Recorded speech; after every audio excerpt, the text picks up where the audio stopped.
Thank you very much. Good evening, everyone, and welcome to the special meeting tonight for interviews of Williamsport City Council vacancy. I'm going to have Mrs. Frank call the roll for us to get started. Dr. Yoder, Here. Mr. Milligan, Here. Mr. Mackey, Here. Ms. Mealy, Here. Mr. Pelisi, Here. Mr. Biter. Here. All members of council are currently present. Thank you all for being here. It is greatly appreciated. Second item on the agenda, we have limited courtesy of the floor. Have we had any requests tonight? No requests. No requests. Okay. Then we are going to move to our third item. We have our council interviews for the vacant seat. A couple of things that I want to go over first before we get started. Obviously, we're here to fill that seat that was left vacant by the passing of Bonnie Katz, who served on city council for a number of years and was a great contributor to Williamsport's vision and its future. So we thank her for all of that yet again. The interview tonight is going to be done as a panel interview to be the fairest for all candidates. The first question will be asked to the first candidate, which would be starting on my left, your right. So Ms. Daniele will have the first question, followed by the second candidate, and so on until every candidate has answered the first question. The second question will be asked to the second candidate, down the line, and then lastly to the first candidate, and so on. This process will help eliminate any unfair advantage a candidate may have by continually going first or last. I will stress the importance of decorum during the interview. This is not a debate, and no member of council and no candidate shall interrupt another candidate or answer out of turn unless asked to do so by a member of council. If a candidate does not follow the rules, they will receive one warning. If a candidate continues to interrupt or speak out of turn after they have been warned, they will be asked to leave the proceedings. Again, decorum is what this is all about tonight. We have you all here because we want you to be participants in this process, and we want to find out who the best person is for this position. That being said, Councilwoman Bonnie Katz, longtime Republican, when I called all of you, I told you that the precedent in the city of Williamsport has been to appoint someone of the same party. However, you have all been invited to interview regardless of party, because we are going to get everybody's input on this interview process. So we appreciate that, and thank you very much. And I will start off by asking the very first question.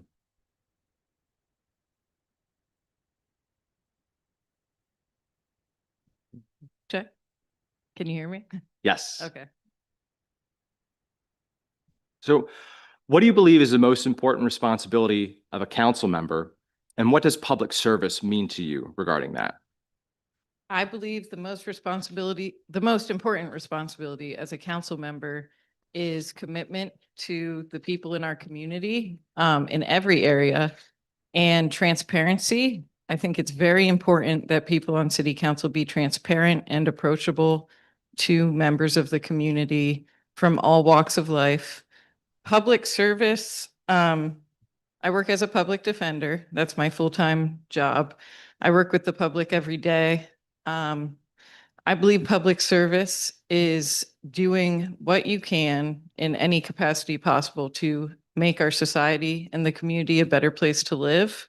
There are multiple areas that this reaches across: the criminal justice system, housing, mental health. Right now, I believe a big issue in our community is juvenile delinquency. So those are some areas I believe touch on the public service. Real quick, with your first answer, if you would be so kind as to just state your name. Thank you. Just to make sure there's a number of you I haven't met before. Make sure we're in line. Thank you very much. Giovanna Daniele. Is it possible for you to repeat the question? Absolutely, I Yeah. can, as many times as needed. What do you believe is the most important responsibility of a council member, and what does public service mean to you?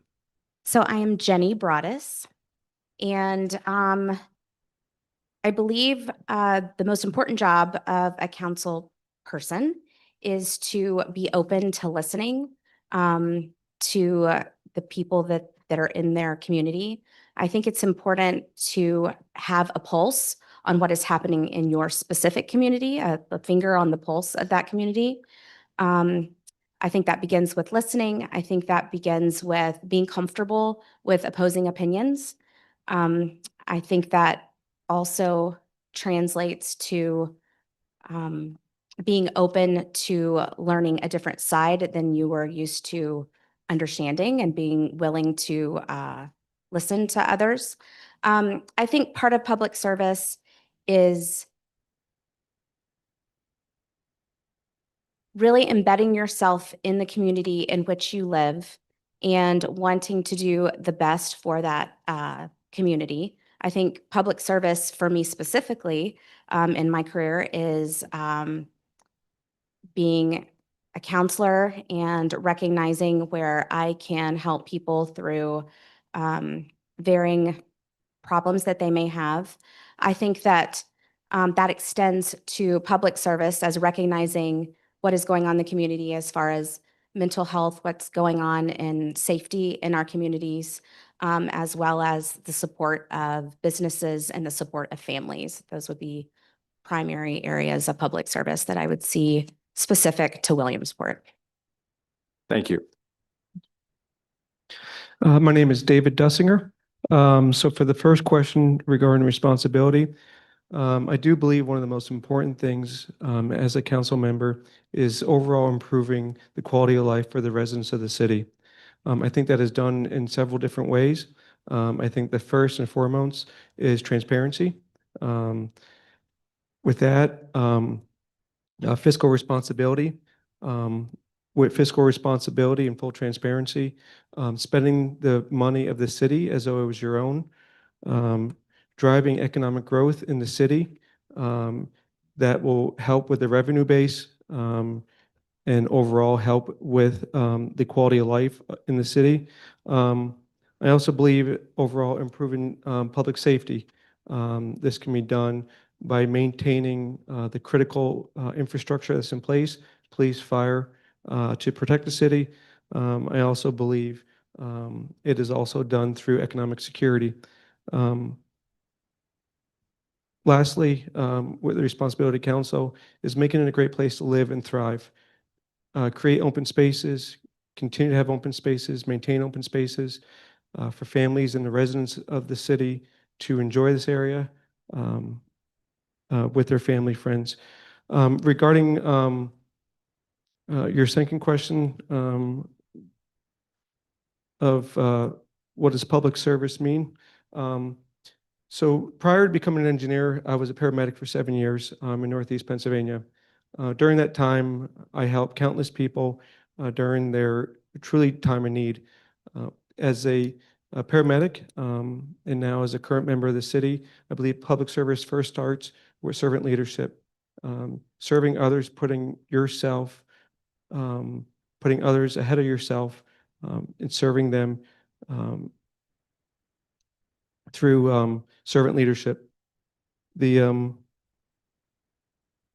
I also believe by doing that, you're helping others in the community to both thrive and also, for the less fortunate, help them give the opportunity to grow and flourish in this city. Thank you, David. Good evening. My name is Shakina Lee. I think one of the most important things as a council person is to be where the rubber meets the road. With that being said, being a part of the community that we're going to serve publicly, being a part of the community where we're seen and heard and people feel seen and heard. So that's not just, kind of showing up when, things are bad, but also showing up when things are good and when things need fixed and when there's other issues going on in the community that we all need to take a look at. I feel like for myself, public service is very near and dear to me. I grew up in this community. I've lived here my entire life, born and raised here. I know what the communities are like. I know what the people are like. My family has been a part of the history here in Williamsport for quite some time. So public service is exactly what it means, public service. You're out here to improve things. You're out here to try to make things better. And even if you can't, when you can't, you're there to give people hope. And you're there to help them through what they cannot understand. Thank you. Thank you as well. Hello, Steve Caravaggio. I believe public service is enabling the community to move forward while at the same time trying to work within the constraints, both fiscal and otherwise, that the community faces. I feel like I've been a member of this community ever since I was a child, and I've seen a lot of things change, as we all have. And sometimes I think the positive changes have been overlooked and we continue to harp on the negative. I'd like to work toward making the positive more prominent and to help people feel like they have a stake in what's going on in this community.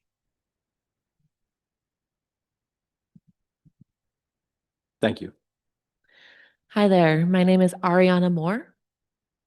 In terms of what is the most important trait or attribute that a council member can have, I believe that it is extremely important that a council member be community driven for the betterment of the community fiscally, infrastructure wise, socially, that these be the goals and that they work transparently, of course, and also challenge their own beliefs.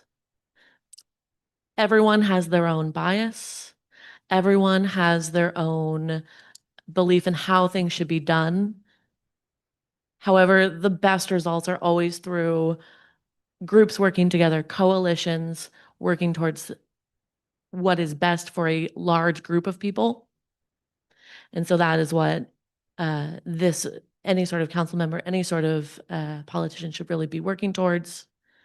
In terms of what does public service mean, personally, for me, it is a duty of empathy towards those who need it the most, a duty of how to improve your constituents' lives, how to make sure that they feel seen and heard.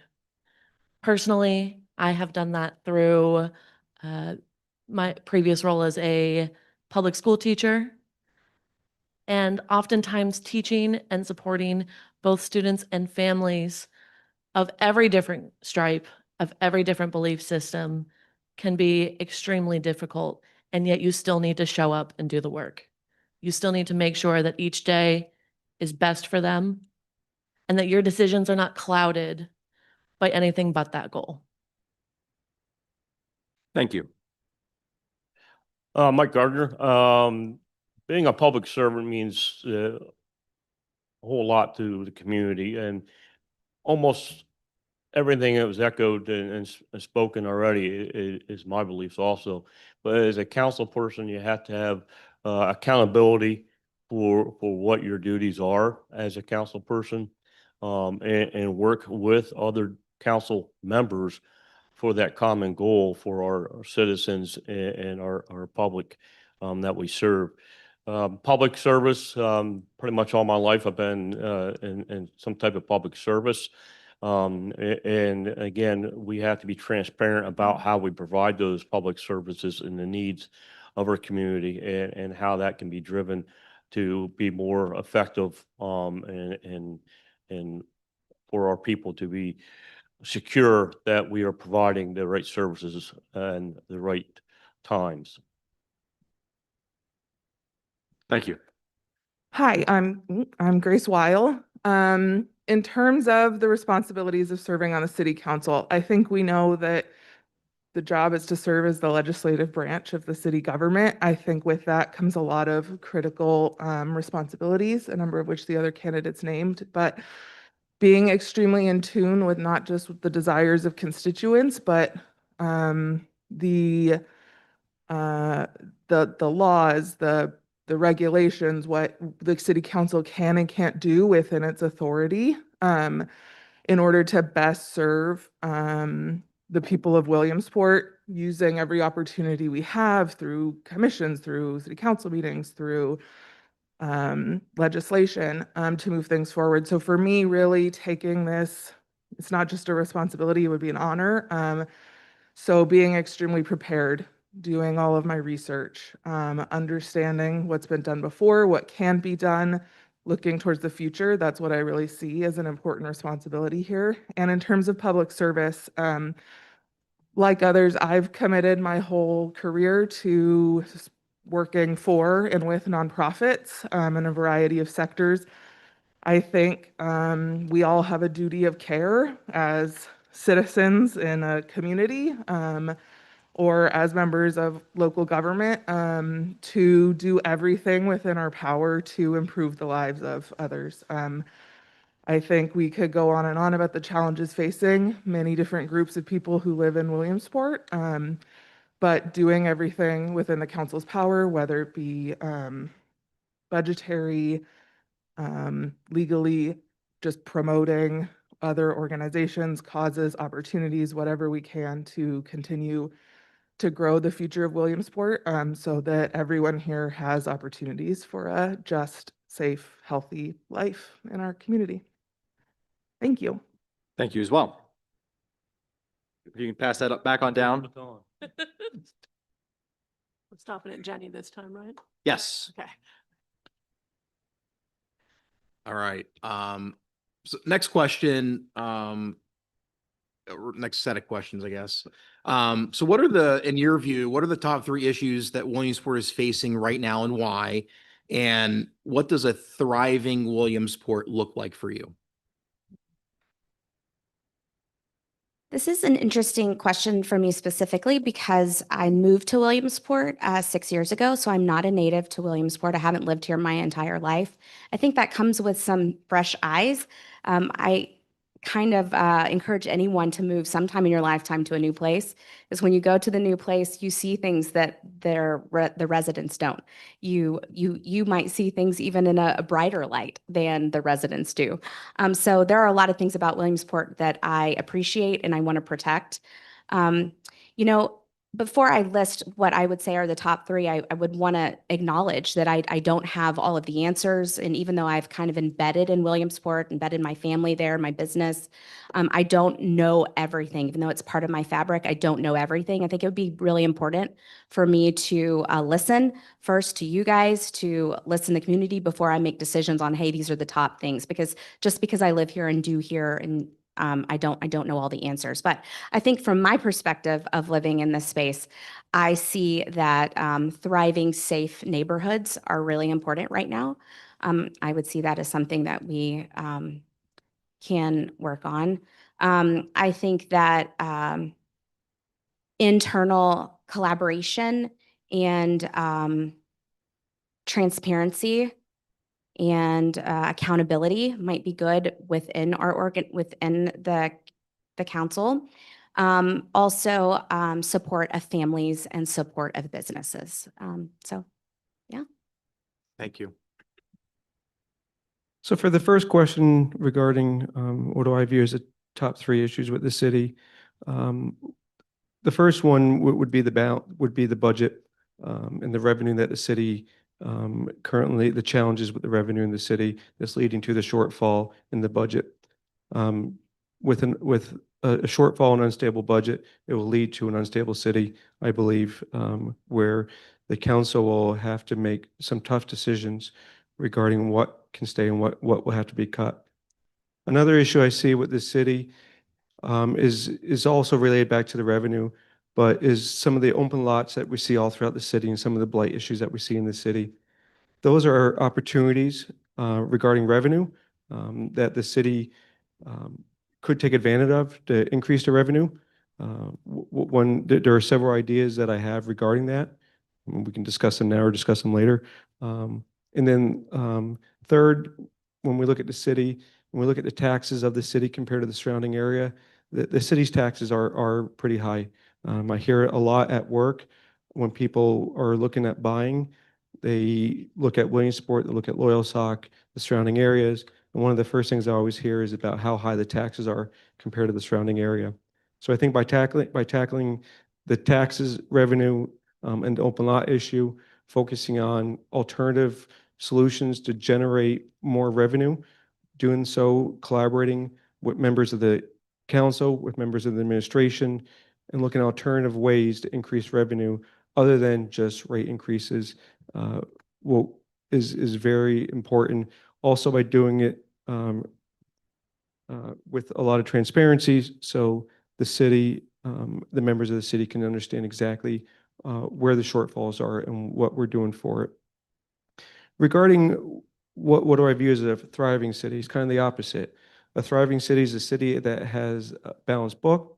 It is able to continue to deposit into the rainy day fund. It is a city that has a thriving both downtown and the surrounding area with small businesses that are growing, businesses that want to come into the city and create this as their home.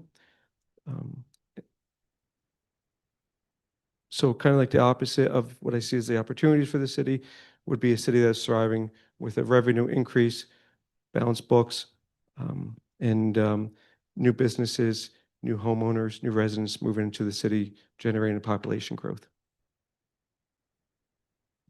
Thank you, Dave. Could you please repeat the question? Certainly. So what are the top 3 issues facing Williamsport right now and why? And what does a thriving Williamsport look like to you? So what I would say is 3 issues that I see just in being here and my eyes can see is some of the houses, some of the areas where people live or have lived for quite some time are starting to fall apart. So that being said, you know, there are different programs out there that can help people who are in a homeowner's position or in, you know, a position where they can get resources in order to help with those things. I think some of those guidelines are a little bit strict, but pretty fair.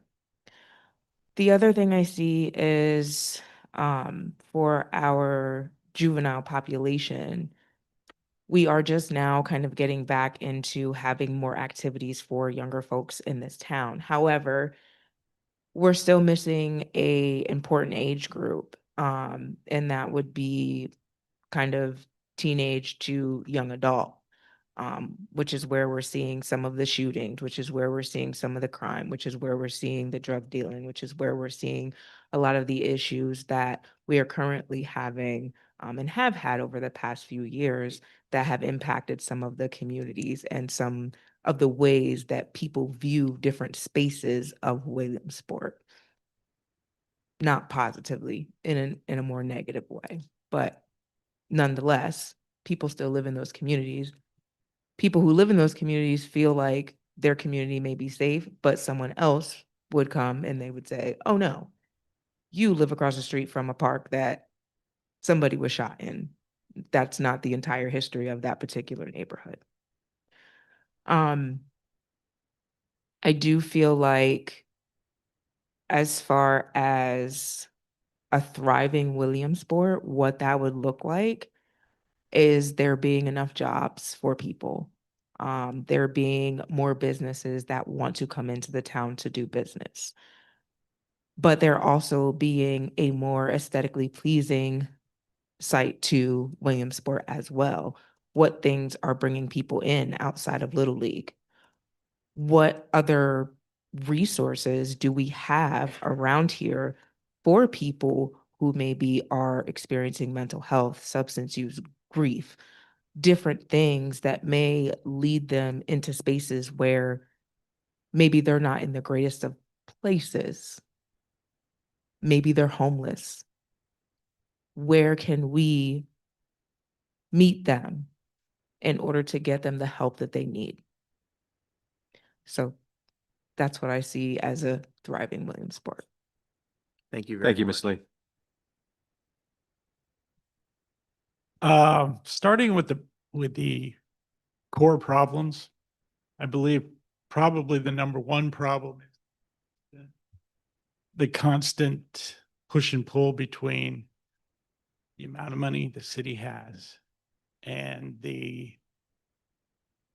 ability to discern between needs and wants of what the city should be pursuing. I understand there's a lot going on underneath those issues, so that at first blush, you may look at what's going on and say, that really doesn't feel like it makes a lot of sense. But we don't always get a good explanation of the drivers that are underneath there that are affecting those decisions. So that goes to transparency and more to the core issue of budgeting itself. I think another issue is the governing of the city itself. The issue that's coming up with home rule and versions of that have come up over the last few years. I don't think that's a panacea, but that's not to say there are not a lot of issues that could be discerned out of that discussion and perhaps brought into the decision-making in the city. In addition to that, I would say that a thriving Williamsport looks like a place, it looks to me like a place that feels safe for hopefully all the constituencies in Williamsport, but at least most of them. And I believe we need to emphasize the fact that we are moving toward that. And in those instances where there are gaping holes, try to move with the people that are experiencing the problems in those gaping holes and help move the city to address them. Thank you. Alrighty, so in terms of the issues or problems that we see here in Williamsport, as a few have said before, the city's budget and overall revenue. Obviously, change cannot happen unless there's money to bring forth that change. The current system does not allow the city to fully see its potential. So with that being said, whether it be home rule, whether it be some other type of restructuring, finding a way to increase revenue without overburdening one particular set of individuals or entities is very important.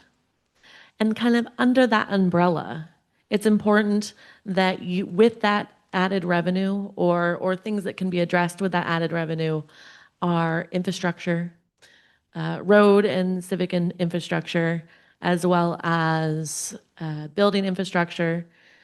Things that are beginning to dilapidate can then lead to a third issue, which is population decline and business loss. These things are all interconnected, and they lead to a slow decline of a great city like this. I'm also not originally from Williamsport, so I have some fresh eyes on the community, and it's really beautiful. And so when I think about what a thriving Williamsport is, it isn't far off from what currently exists. This is a thriving place that needs a little bit of support, needs some restructuring, and needs that commitment. A thriving Williamsport has businesses, specifically small businesses, opening and not closing, as we've seen some close in recent months. A thriving Williamsport brings more jobs in so that those who are attending two of our colleges are staying here to then work and continue to contribute to the community. And a thriving Williamsport is a place it's a place that you would put on a postcard. We already have the natural beauty, but how do we further create a community that others are boasting about and asking, hey, where do you live? I want to live there too. Thank you. Some of the key issues that I've noticed over the years is the same as the other candidates have spoken about, and that is the budget and revenue to the city.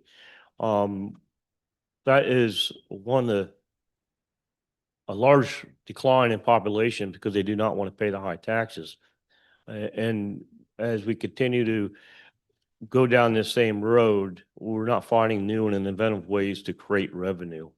As leaders of the city, we have to figure this out and how we can create more lines of revenue and decrease our taxes, but continue to provide the same services to our community.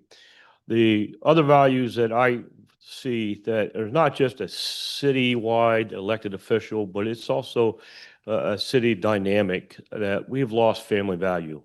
We have family value where we sit and take responsibility of our kids, responsibility of their actions, and not have them wander in the streets and doing juvenile things that are not accepted in society. We need to reach out to other organizations to figure out how we can work with the school districts or other agencies to help with our juvenile system and our family values. We can bring family values back. I think we would really see a lot of change in how we live in our community. Other issue is accountability of all of our department heads and us as elected officials. There's expenditures. Do you really need that expenditure? Is there a way we can collaborate with other organizations that may need that same service, but we don't use it all the time? So there's avenues that we can look there also that will help maybe decrease our expenditures on something we may need, but it's a shared expenditure through our county and our community. A thriving Williamsport is exactly a building like this where we're at. The community theater league, the community arts center, other venues, the lumber yards coming up. That's bringing people into Williamsport. It's showing Williamsport our potential, and we can be great. We can have our services, and we want people to come here and feel safe to our community, and along with the smaller businesses. I've been in this venue here many a time for fantastic shows, and this is one of the venues sometimes I think that is lost. That the communities outside of Williamsport really don't know this small little venue even exists. The thriving Williamsport also makes it easier for businesses to come in and apply for permits and apply for less red tape in trying to succeed. And that goes also with our codes department. Those folks over there do a good job, but sometimes it's hard to get a hold of those folks, and it's more of you have to do this or else. Is there other programs that maybe the codes department or us as elected officials can say, hey, we know you're having a problem financially. You can't keep your building up. Is there something else out there that we may alleviate or show that we can help with keeping your building up or your house? And by having more programs to make ease of comfort and help instead of tearing down our community by giving them citations that they're never going to pay, maybe we can shoot them in a direction they can fix their house, get it painted or whatever to make your community look better. Thank you. To jump right in to my top three issues, I think both locally, and this is not unique to Williamsport, all the way up to the federal level, we're seeing massive distrust in government.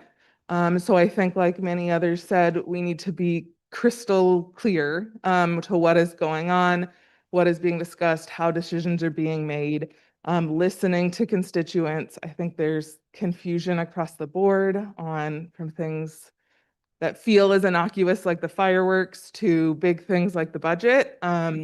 People in Williamsport don't know what's going on. They don't trust leadership in every position and every level. And I think that fixing that is critical to achieving anything moving forward. Number two, based on information I was able to find, it's my understanding that the population of Williamsport has about a quarter of residents are living in poverty currently. We have tons of data that shows about the negative health outcomes, the negative education outcomes, the negative crime outcomes that all come associated with poverty. So I think doing everything within the city council's purview, which is not unlimited, but to support and uplift the people of Williamsport to not enact policies that would further increase poverty rates or some of the challenges our constituents are facing. And then I'm not going to belabor the point, the budget. I think that's the topic on everyone's mind. There's not going to be a magic Band-Aid, but looking at every opportunity, every resource to figure out what we can do, because that is the one thing that our citizens are really concerned about. And then in terms of what does a thriving Williamsport look like? I think Williamsport really shines when the Little League World Series is here. And I would love to see maybe with a little less chaos, but what it feels like during that time of year, all year. So welcoming to outsiders. We have tourists, our small businesses are thriving. We have activities all day, all week, all month for people of all ages. Our officials are out and reachable and in the public. We're uplifting the city as much as we can, and there's a sense of pride there.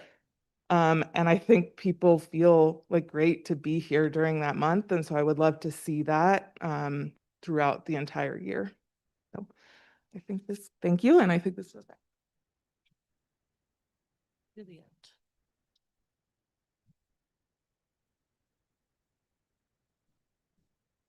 All right. I won't harp on the budget either. I did consolidate my three issues sort of into broader topics here. Firstly, yes, the budget, county and city budget is concerning, but I believe you guys have more information than I do. That would be something that I would have to sit down, discuss, create a spreadsheet, see where the money is going.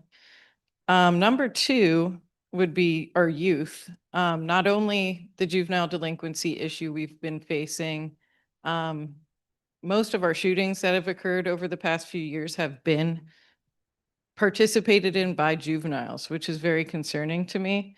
But also drawing in new blood to the city, new transplants. I believe that's needed. I would like to invest in the youth, sort of stop this issue before it starts through education, sports programs, mentorship programs. Once a juvenile is entered into the criminal justice system, it's hard to get them out. And I know one of my other candidates mentioned family values, but also I believe it takes a village to raise our youth. Back in the day, neighborhoods were places where we would look out for each other's children. You could leave your child with a neighbor, you trusted your neighbors, you knew your neighbors. That has declined throughout my generation, I believe. That's something I would like to build back up. We have a great small community, and I think that it can really be built upon, and we can be bonded, and that will solve a lot of those issues. And then my third topic would be property. Not only house like taxes regarding property taxes for homeowners, but also property issues in the greater, broader spectrum. We have a lot of large businesses that I feel are taxed less than homeowners, which is concerning.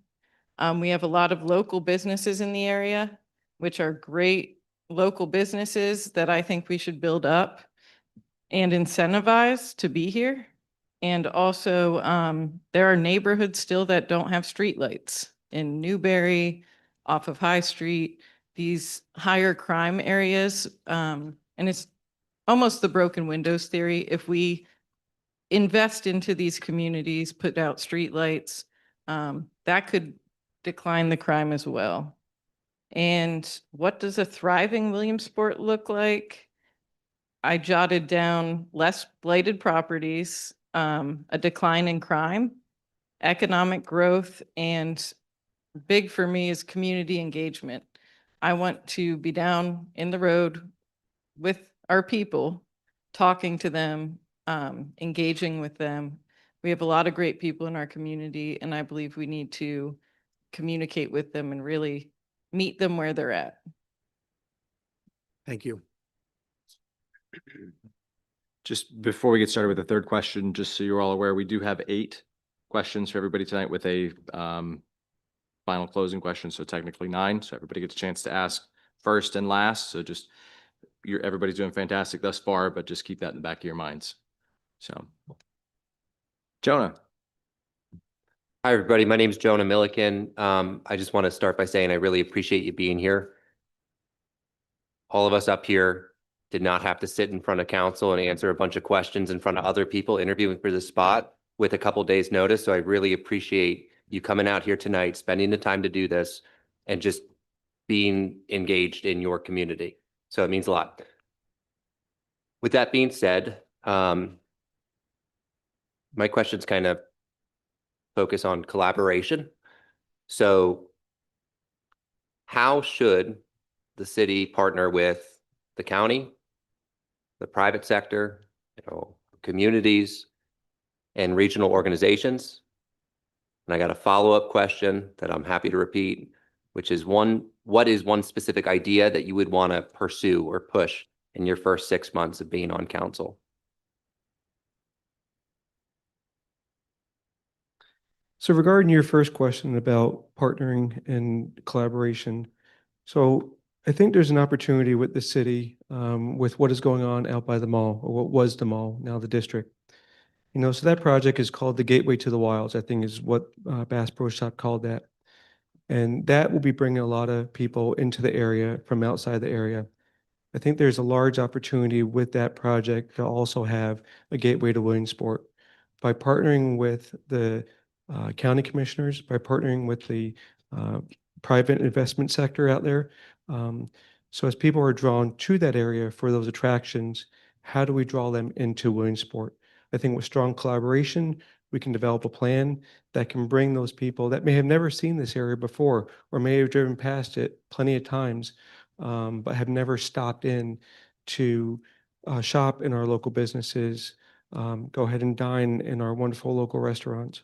So I think there's a large opportunity there with that project kicking off and getting ready to be opening in the summer of 27.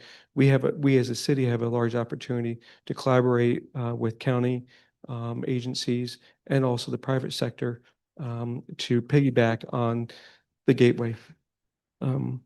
Idea to push within, I believe you said, the first 6 months. So we talk about revenue, we talk about revenue base. We talk about the books being balanced or not being balanced in the shortfall. So something that has been done successfully in other areas is something called a land value tax. It was done in Allentown, it was done in Harrisburg. The land value tax is something that incentivizes people to develop empty lots or blight facilities without punishing the local residents for doing updates and upgrades to their own residents. It is something that has shown successfully in third-class cities like Williamsport to address a revenue problem, a blight problem, an open lot problem, increasing the revenue base by driving people and residents into the home by creating a secure community with better revenue base other than just taxing and increasing the taxes. So that would be an item I would really like to push. So that'd be a big item. The second item would be is make a decision with City Hall. Make a decision with City Hall before the next heating cycle. We know that that building costs a lot of money to heat. I believe it was upwards to $100,000 this past winter to heat that building. Right now, that's a sunken loss. It's a mostly vacant building with some minor people occupying it. I think we need to make a decision, whether we make the decision to go ahead and spend the money, find the money, and rehab it, or go ahead and sell the building, control how the building will be used, and generate another tax revenue off of that. But I think that is something that needs to be done prior to the next heating cycle, so we don't absorb another sunken cost. But thank you. Could you repeat the question, please? Absolutely. So how should the city partner with the county, the private sector, our community, and regional organizations? And then secondly, what is one specific idea you would want to push or pursue in your first 6 months or so? Okay, so collaboration is very important in anything that we do. I feel like there's a lot of nonprofits around here that have been building themselves up. I feel like county and state, there's definitely some things that we could work on collaboratively there. State definitely probably has some funding that we could utilize within our communities and get some additional resources to become available for our population. Same with federal, same thing. I do think that collaboration for the most part is something that I feel like as a whole lacks in some spaces. So, we may have people who are very collaborative. We may have agencies, we may have businesses that are very collaborative. But there's still a group of people who are kind of outside of that, right? So for those folks, how are they being heard? How is their ideas? How are their thoughts, opinions, whatever being conveyed? Typically, they're not. So being able to collaborate in some of those spaces as well for folks who maybe don't exactly know how to articulate what they want to say, or, maybe those folks who have had negative past or whatever else doesn't necessarily mean that they don't have additional good ideas, doesn't necessarily mean that they haven't made changes in their own lives that they could share to help somewhere else. So one of the things that I would love to see in Williamsport relates more to my profession and some of the things that I see there. I really would love to do a little bit more with like treatment court, for example, where we've had meetings with West Branch and have had treatment court clients say, how do we have fun? How do we have fun? Like previously we were using drugs or we were doing this to have fun. And now it seems like there's nothing. Having more drop-in centers for those folks, having more places for people who are struggling with mental health or substance use, be able to go and get the help that they need, whether that is a facility, so to speak, or like a Oxford House type of situation, but more of that. We have some of those things. A lot of times they're geared specifically towards a particular population, YWCA, women and children. We have Oxford House, who is women. We now have transitional living centers where they have reentry and they now do men. And previously they were an all-women facility. Now they have 3 locations. So getting some of those other people involved to move some of those projects even further, to really be there to help some of those other people change their lives, I feel like is something that I would definitely pursue. Thank you. Thanks. Thank you. I have a question for city council. Fire away.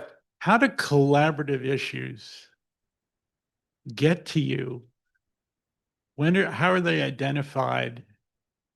And what are the holes you see in that process? Sure. So, one of the biggest collaborative issues that we're dealing with right now is the levy system. Obviously, that's been going on for quite a while. I mean, at least a decade, would you say, Liz? You've been here that long now, 16 years. So that's one of those issues that it takes the entire community, specifically the county, to be the lead on. So that way we can go to the federal government as we did. I give Mayor Derek Slaughter a lot of credit for that. He went and lobbied our federal legislators for earmarks within the budget. We've gotten roughly $10 to $12 million in federal earmarks over the past several years, so we can get that project going. But the city doesn't have the resources to do every single thing on that list. We need engineers, we need planners, and so on. So that's where folks from the county come in. And then also with our state representative and our state senator, we have to go to them to help get letters of So support. is through that. there would there be something like a clearinghouse that would be helpful for that? Or do you just depend on the issues boiling up and then the different affected constituencies and legislators drawing you in? DCED has been a good partner for us in that, where they will tell us a lot of these issues before they come up to be bigger issues, but sometimes they just do happen. Just like anything else, you don't know that you're going to have a pipe burst in your basement and you got to take care of it. So sometimes you just got to take care of it, and all the parties involved have to get on board as quickly as possible. So I would think that something that would be helpful is a place that can act as the conduit for that before as the issues are identified and the constituencies that can help can get involved. I wouldn't disagree with you. Where would that be? Where that would be one of the things I would recommend, but I would have no idea of where you would put that.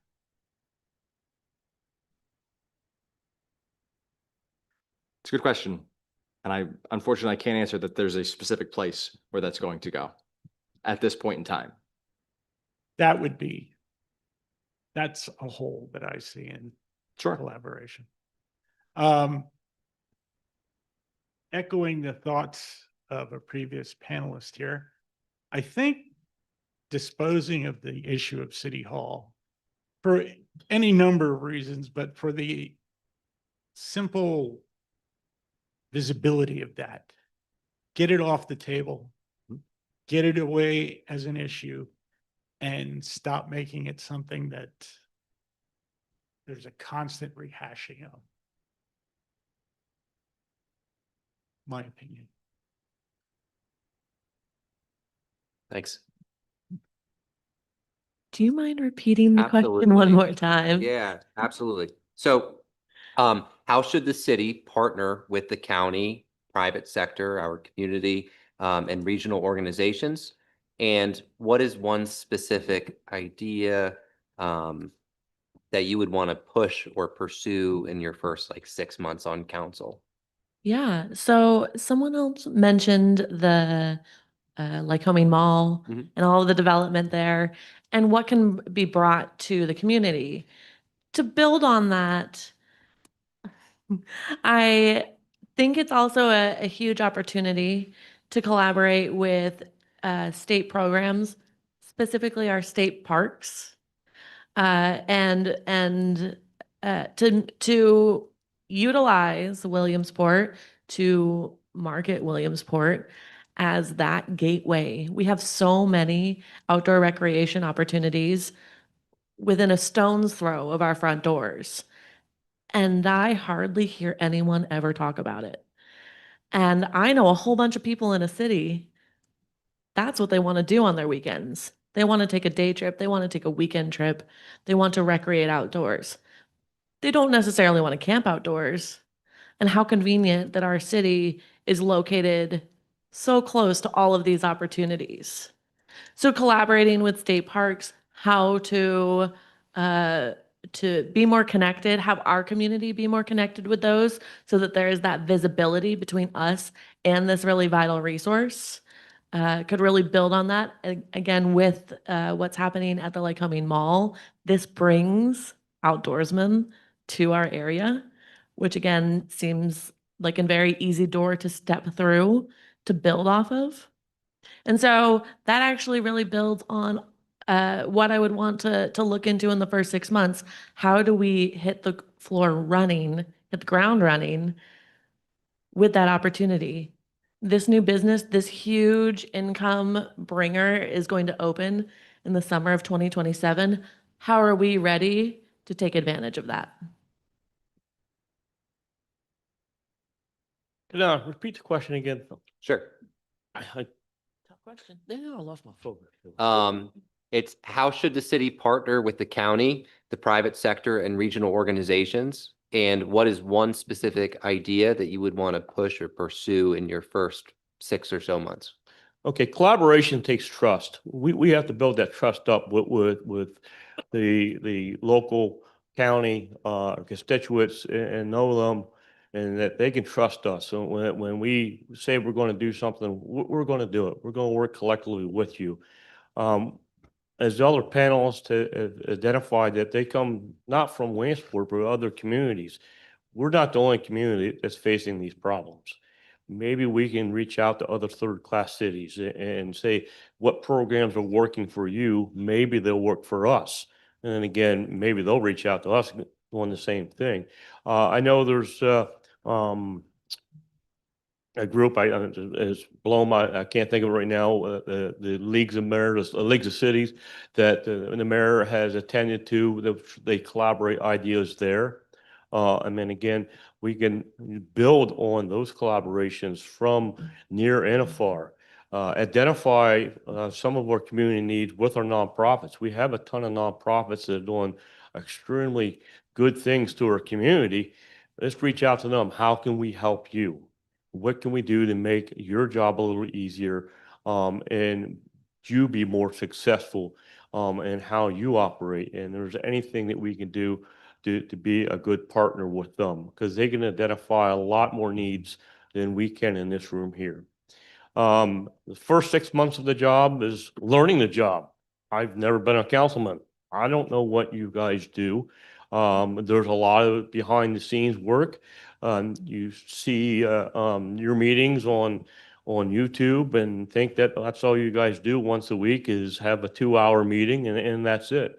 There's a lot of behind the scenes work that gets done that people don't see. And learning those behind the scenes works, the committee meetings and the dedication that it takes. And it's going to take a long time to just to get to know how to do the job. So the first 6 months will be focusing and mentoring, you as council members mentoring a new person to do the job. I think that, I have a good amount of experience in working towards your question about collaboration with a number of different types of government, different business, nonprofit, through my work with nonprofits. And one of the things, the tools that when I'm working with nonprofits that they use is this thing called relationship mapping. And it's really understanding what relationships are currently held and by who, what is being given and taken in each direction, and then what are desired relationships. And so as a new member of the council, I would love to have a better understanding of what exists, what doesn't, where we could grow, who holds what relationships to individuals or businesses. And I think like part of that is sort of developing a plan of what do we want or what do we need from some of these other groups. In particular, I'm thinking of some of the larger job providers in Williamsport. How can we get these businesses to contribute in other ways back to Williamsport? So is that other forms of investing? Is that helping develop partnerships between private and nonprofit sectors, which ultimately uplift some of the goals of the city council? But I think I love that you asked that question because I think it's really important. And I know that it's not easy. I've talked about trust. Other people have talked about trust. It's not something that's going to happen overnight, but going to take some time. And so I think that's why understanding what exists and what doesn't is really important.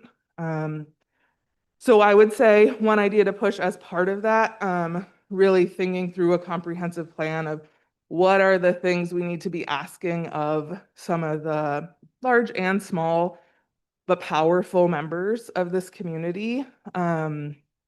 Where are things we can ask people to further invest in? And then also, once having a better understanding of what is already going on the council, but certainly increasing numbers of town halls, outreach, whether it's farmers market or First Fridays or some kind of survey, anything like that to really understand what is in the minds of people of Williamsport, and using that to make plans instead of just sitting here and saying, this would be my pet project. So thank you. Thanks. I'm going to pass back down.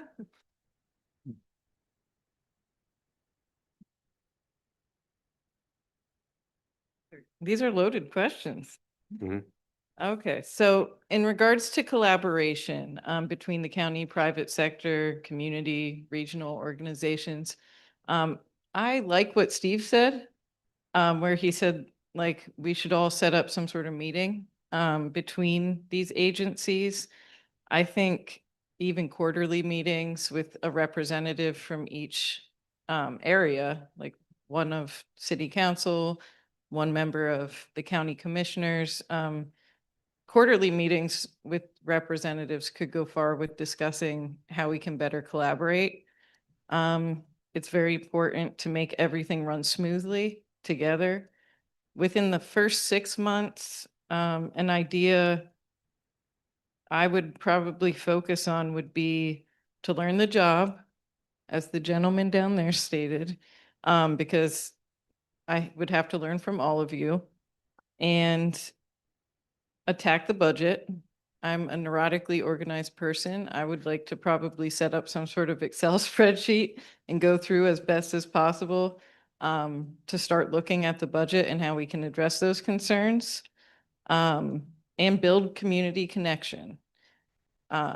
Get out in the community, rebuild trust with the community, listen to what they're saying and be transparent with them on the decisions that city council is making and why. I think communication with the community and that transparency goes a long way. Whether it's something they agree with or not, just explaining why you're doing something is immensely helpful for people.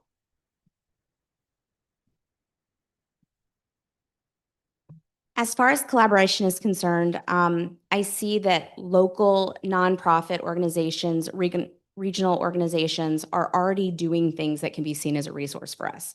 So we just need to make relationships with them where we can build a collaborative a future relationship, because there are a lot of things that they are doing that we can learn from, that we can work together to do.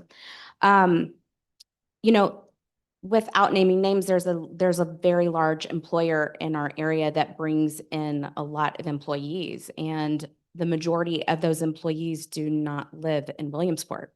So there is a collaboration that we can work with this local big organization to when we are bringing in people, to find a way to show the beauty of Williamsport and why you want to live here, even though the taxes are higher. So I feel like that's a collaboration that has to happen. And I don't know the percentages of the employees, but I do know that there is a larger percentage that live outside of Williamsport City. As far as ideas to push the first 6 months, I echo what others have said about, I don't pretend to come on here and have all the answers. I do know that dissension voices are the loudest voices. And I think we need to be more open with the honesty and transparency so we can get to some answers. But we have to be just as vocal with the truth and just as vocal with the positive so that we can get to the collaboration within our community. So yeah, but try to silence some of those dissension voices by being just as loud. I appreciate that. Thanks, everybody.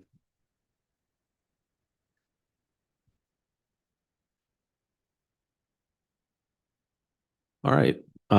First, John Mackey, Williamsport City Council. I've been here now for 6 years. Does that sound right? 6.5. I want to mirror Jonah's initial comment. Just thank you all for being here tonight. It does take a lot to put yourself out on the line like this. I will correct Councilman Milliken and remind you that 6 years ago, 4 of us had to sit up in front of a completely packed trade and transit center to have a city council debate, which at the age of 42 forced me to buy the first suit I ever owned in my entire life. I dodged that. Which I bought locally and maybe spent a little too much money on. So, right. Yeah.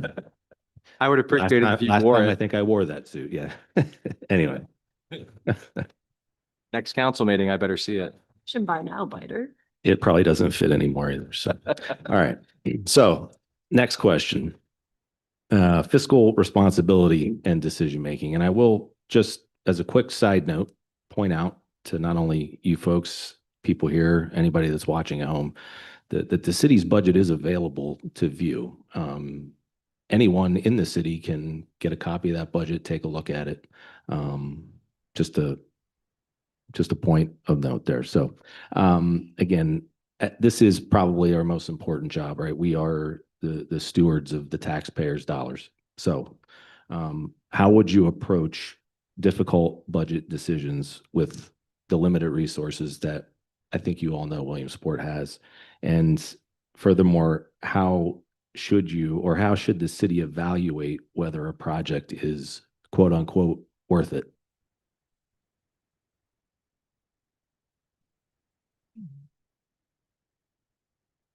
Okay, so in terms of making difficult decisions regarding budgets, it would be more of helping people understand that we are within certain confines, that we may not be able to get to everything, and that it's not that any one project is more important, but there may be something of urgency that we need to deal with now versus later and having to wait. Funding wise, I honestly see a few different things that could assist with maybe increasing some of the revenue. I know that there have been talks about City Hall and shutting it down and different things like that because, whatever reasons, we can't afford to fix it, all this stuff. We refurbished the pajama factory. Why couldn't we start to look at doing something with City Hall and then making it somewhat like the pajama factory where there's people that can come into that historic building. They can do tours, they can do different things, they can start small businesses in there and create an additional revenue stream outside of that to help fix it. Now, I know with codes and some building structuring things, there probably will be some limitations to what could happen there, but it's definitely something that's not out of the realm of possibility. Also, in just thinking about the budget and the mall situation, regardless of how we looked at it, the mall did bring in some outside people. Like there were a lot of things at the mall that were not in other places. Some of the smaller shops, some of the things that you can't find in other places. The plaza that they have built outside of the mall is great, but there's still not really enough there that attracts people completely. There's not enough uniqueness there, different stores that people actually like and want to shop at more frequently, are some of those stores that, you know, as Williamsport people, we still have to travel to, whether it's going to Tannersville, outlets, whatever. It would be nice to have outlets here, just saying. And can you repeat the second part of the question? Yeah, how should the city evaluate whether a project is quote unquote worth it?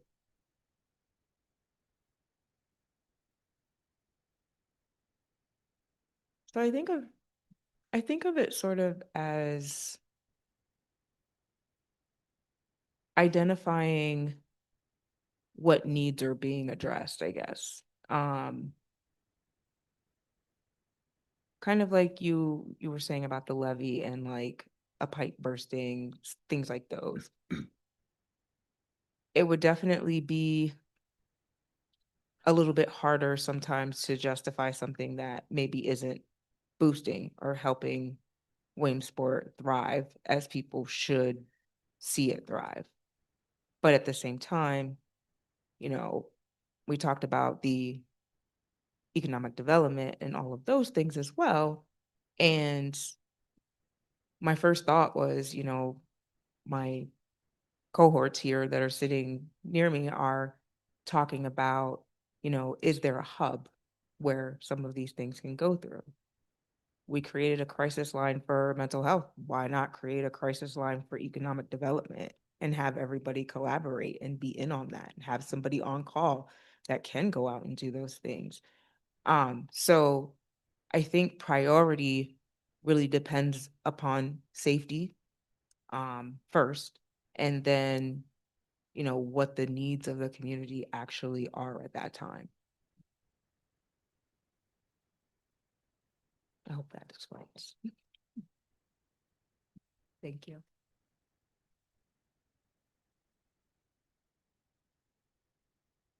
I would think that as a quick overview, the items I'd want to look at with my fellow council people would be return on investment, social impact, time frame that the issue needs to be addressed in, and other entities that could contribute to addressing the problem. All of those are going to compete at various times, and no one issue can control that, but you would have to develop some kind of scale to figure out which of those issues is most important at any pertaining to any single issue that's going to come up in front of council for financial consideration.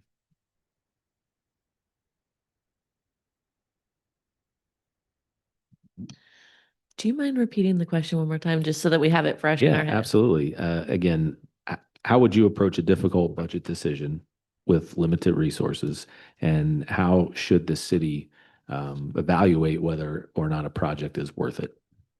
Yeah, so to evaluate if something is, you know, a new project, I think it's important to take all aspects. Obviously, fiscal, what is the community return? What are the potential drawbacks in terms of risk, either to the a failure of the project, financial loss, anything like that? And then evaluating them in terms of a point system, having some form of point system or rating system for each one of these things. How do you value them? So for instance, if this is a community decision, if this is a project meant to support the community, rating it on a scale of cost, on a scale of what is the actual benefit to the community, what is the amount of time that it would take to actually complete said projects, and then what makes it worth it. Obviously, things that are critical infrastructure or for safety go above anything else as a high priority. And then you can also, from your evaluation, use those other values to make choices that are not that like P0 high priority. Because not everything will be make or break, not everything will be a hazard that needs to be fixed right away, or else the system will crumble. So having that two-part priority system can determine what different initiatives are worth it, or what maybe needs to be deprioritized for now to then be reevaluated in the future. I know in the past, the city has basically flown by the seat of their pants when it comes to budget processing. It seems here in the past couple of years, we've had more direction and more looking at a plan in the future, 5-10 year plan. And that continues to happen where we are now, where we want to be, and then also a justification of where we are and how we're going to get there. And those justifications can be such as a rating system or everything else that what our measuring cup, I would say, would help us determine what hard decisions are going to be need to be made. Can we afford the same services that we provide today? Maybe in 5 years, the answer is going to be no. But we should try our hardest to make those decisions and justify our decisions and be transparent about the decisions and let our community know that this is why those decisions are being made. And the second part of the question was, I forget that one there, Councilman Mackey. Yeah, it's how should we as the city evaluate whether or not a project is worth it? Okay, and again, that's one thing. What the project, we have to evaluate those areas of how this is going to affect our community economically and socially. Is the project going to be something that 5 years from now is going to be profitable for our community? I know in the past there's been some initiatives about the KOZ taxable free properties, and sometimes those properties are free of taxes for a while. Then after the time expires, they had to pay taxes, and a lot of those businesses sometimes just get up and leave because of the incentives are gone. So if we offer those incentives for projects, we have to make sure that we stand by those incentives and have value to them and honor what our incentives would be for those projects.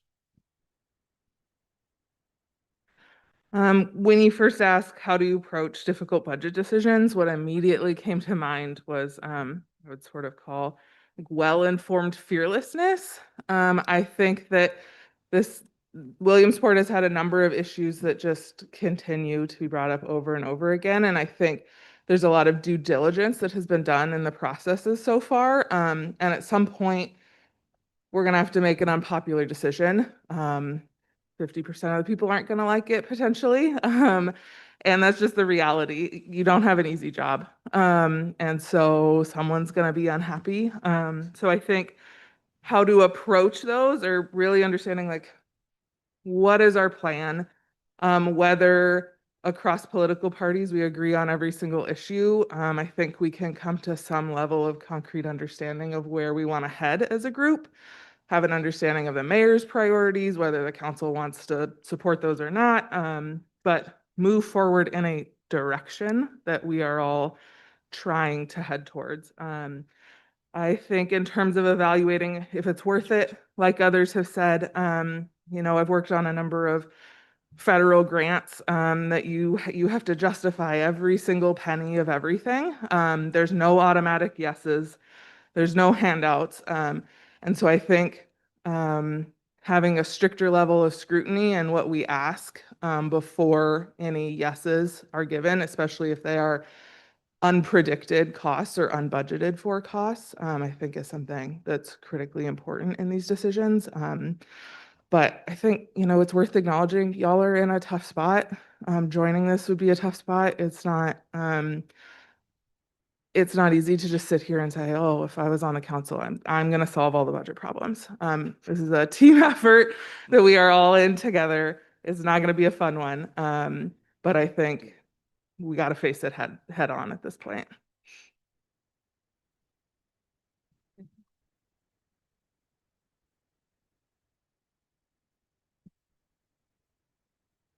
All right.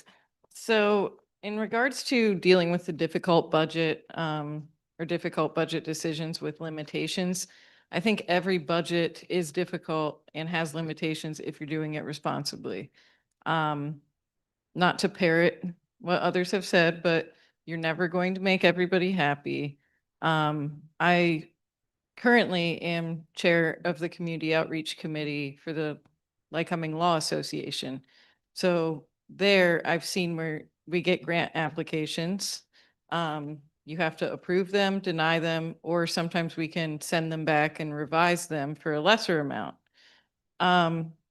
Determining if it's worth it, I believe you'd have to do cost benefit analysis for every decision. And if there's a decision that's on the line, conducting public forums, getting some public input, addressing any concerns that are brought up and seeing if any of those could be quashed before continuing on with the decision, and compromise. I think a lot of budget decision-making is compromise. They might not get the full amount that they want, but you can pull and give where you can. And you also have to look at the adverse effects that it might have down the line, the impact on the people in the community, and current structures that are in place. And as was stated before, the immediacy of the concerns. Is it necessary right now, or is it something we can budget throughout a time period and work on down the line? But yeah, cost benefit analysis is the basic umbrella term I'll use to address budget decisions.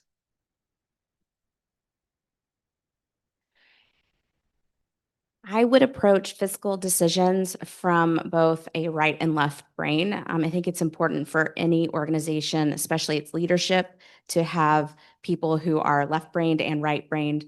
Just in our time together on this panel, I can tell I'm not your Excel girl. She is. She's going to approach it from a space that I wouldn't, and it's necessary. And I would approach it from the creativity side where, hey, we need both in order to make these really difficult decisions. And that does require both of those concepts.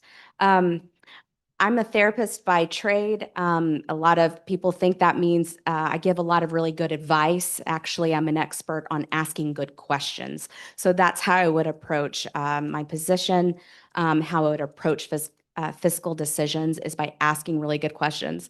At our last meeting where we were going to have the interview, I left going, I need to know, are they going to up security of that lumber yards now that they have this resolution to serve beer? I'm like, nobody asked that. So that's me. I'm going to ask a lot of questions. That's how I'm going to approach it. As far as is a project worth it, this is how I would approach it in my family, in anything is what value does it add? Who does it serve? And in a decade, will it matter? So regarding the first question about approaching a difficult budget with limited resources, I think the city has already done this, and it was shown last summer, with the third-party financial report. So the collaboration with that group, I think was a big movement for the city to understand that the resources are limited, what resources are out there, and how can we utilize those resources. So I think the city has already started doing that. I think from an approach standpoint, the city needs to continue to collaborate with that third party, leverage their expertise, leverage their advice, and I think with strong collaboration with that third party, the city can make some tough decisions, but with full transparency, we'll be able to explain those decisions. Regarding evaluation of a project, as an engineer, this is something I do every day. And I take a very stepped approach on how to do it. The first thing is the project practical? Is it achievable?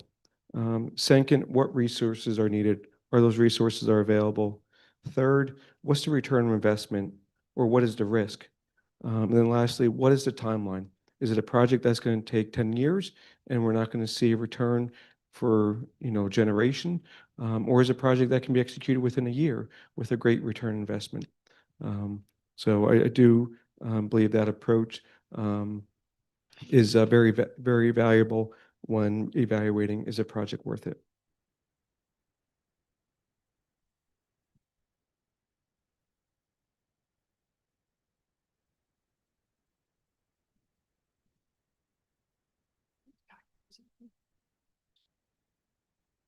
All right. I'm told that it is my turn next. And actually, I think I was, this is a question that, yes. Mackie and I will eventually come to blows, but hopefully we've gotten to question number 9. This was a question that I actually thought Grace's response a couple of minutes ago began to lead into, which is about relationships with other people within city government and within city staff. Can you tell us about a time that you had to work with people that you disagreed with? As you know, of course, we have a multitude of political parties, also a multitude of different viewpoints within the city and within city staff. And I'm about to punch one of the other Democrats, but go figure. Tell us about a time you had to work with people you disagreed with. What did you do? And how would you build relationships with other council members, the mayor and his administration, members of city staff? And I guess the final component of the question is, if you strongly agree with the decision by the majority, how do you respond? How do you handle that? I guess in my case, the most prominent memory for me of doing that was I was an IT person. When I came to Lake Cumming College, there was no IT infrastructure, and there were probably 24 standalone computers. We had to push the college into adopting IT as a serious investment until they got to the point where they began to get feedback from students and faculty that IT was important. Now, as that moved forward, we were dealing with faculty, we were dealing with students, we were dealing with administrators, we were dealing with people that had their own solutions they wanted to bring into the system. We had system-wide solutions that conflicted with some of the standalone systems. And always there were people behind all of that. And as long as we could move forward with some kind of common goal, we could get through almost any problem. But lots of times it was very hard to keep those constituencies interested in the common goal when they had their own individual priorities. So I would say it was the idea of trying to keep everyone focused, not trying to repeat the same steps, and trying to identify commonalities with almost everyone I was dealing with. And that didn't always work. If there was someone that I could not identify commonality with, I'd try to find someone else that was an associate or a member of the same department or the same constituency, and try to influence them so that they could influence the person that we were trying to have come on board. So I would say it was trying to identify common goals and try and keep everyone moving in the same direction.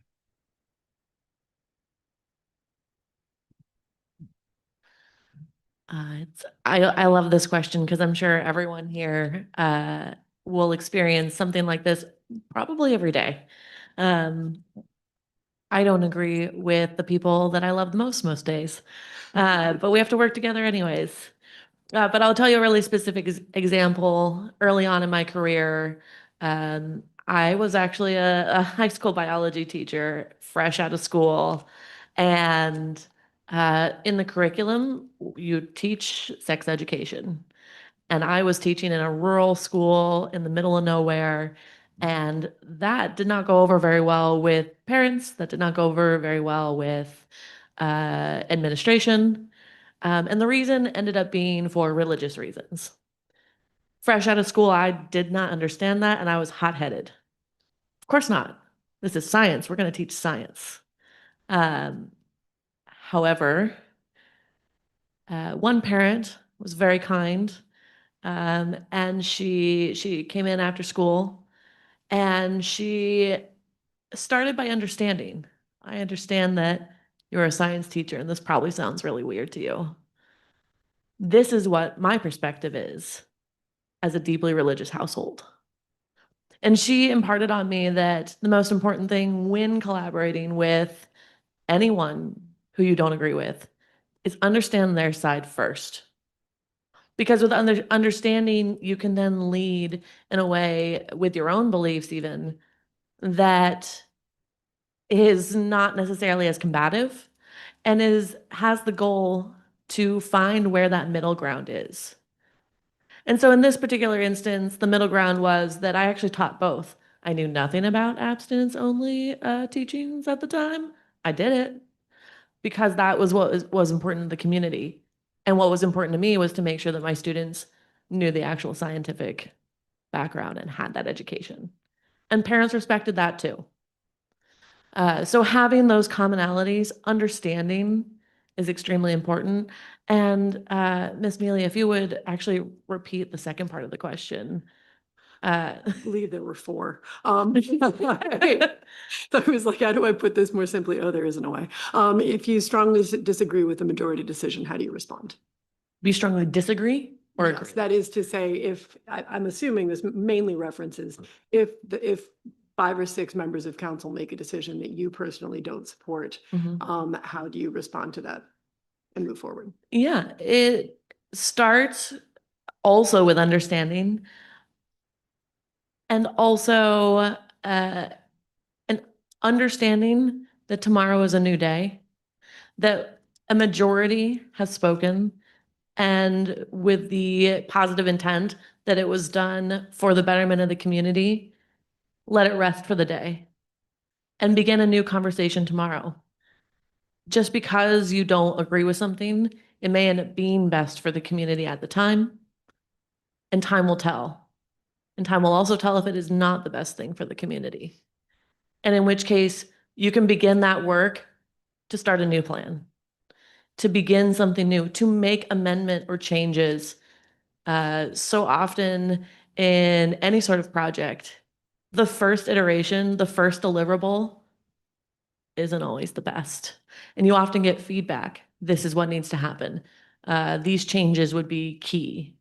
And so part of it is having that ability to, if not agreeing, to let that happen and then understand that tomorrow is a new day and it may change your perspective. And if it doesn't, work with those stakeholders, work with your colleagues so that you can find that compromise, you can move the needle in that direction. That's gonna be a hard one to follow because I echo everything she says. The being in the public service sector most of my life in emergency services, conflict resolution has always been a forefront on how to conduct yourself, how to handle yourself at different times of needs of the community and the organization that you're working with. There's many times, numerous times that I can go on all night about conflict resolutions and times that I've been in some type of disagreement. And as a younger gentleman, my head wasn't always open to what your thoughts really were. As we age and get a little more experience and a little more education, we realize that everyone has a thought different from yours, and you have to respect that. And you have to move forward in the common goal, whatever that common goal may be. If you have to make a tough budget decision, I may not agree with everyone, but everyone has a say, and we voted on it, and I have to stick by what the majority says, and be supportive of it. When I disagree with it, or when there's something that needs to be really addressed, there's a time and a place for that. Sometimes not in a public sector or a public view, maybe a sidebar, maybe an executive session that we can express our differences. But again, we have to make sure we respect everyone and just listen to what the other person say. You don't need to interrupt. Let them get their story out, and be respectful of each other's thoughts. I think everyone has realistically experienced this, and hopefully they handle it better or well. Whether it's, when you first start out in an entry-level job and you don't agree with your boss and the way they want you to do things, or working in nonprofits, when the board of directors decides what's going on and you're like, no, but I do the work every day and you don't understand. There's those frustrations that happen all the time. In my work, I own a small business that works with nonprofits, particularly around organizational growth and fundraising. And shockingly, they don't always want to do exactly what I recommend to them. And so it is really developing a set of skills, a thick skin, where you can give advice, have conversation, offer informed, decisions, and then you have to trust the others to use that information and make a decision. And sometimes it's gonna be the one you want, and sometimes it's not. And so I think, like others said, you have to have the ability to move on. You have to have a forward mindset of, maybe it wasn't this one that I wanted, this decision. How can I work with others in the future to maybe get something towards this larger goal? How can I help shift perspectives? How can we continue to work together? Disagreeing with the majority, I think you have the opportunity to offer your opinion. And unfortunately, whether it's the other members on the council you don't agree with, or what I think is the, biggest responsibility, is your constituents. Is whether you have a unanimous decision on the council, there will probably still be some people letting you know that they didn't like the decision you made. And so knowing that that is an important responsibility of being on the city council, is learning to develop and really handle those skills, with maturity, and growth as you work through that. Yeah, that's it.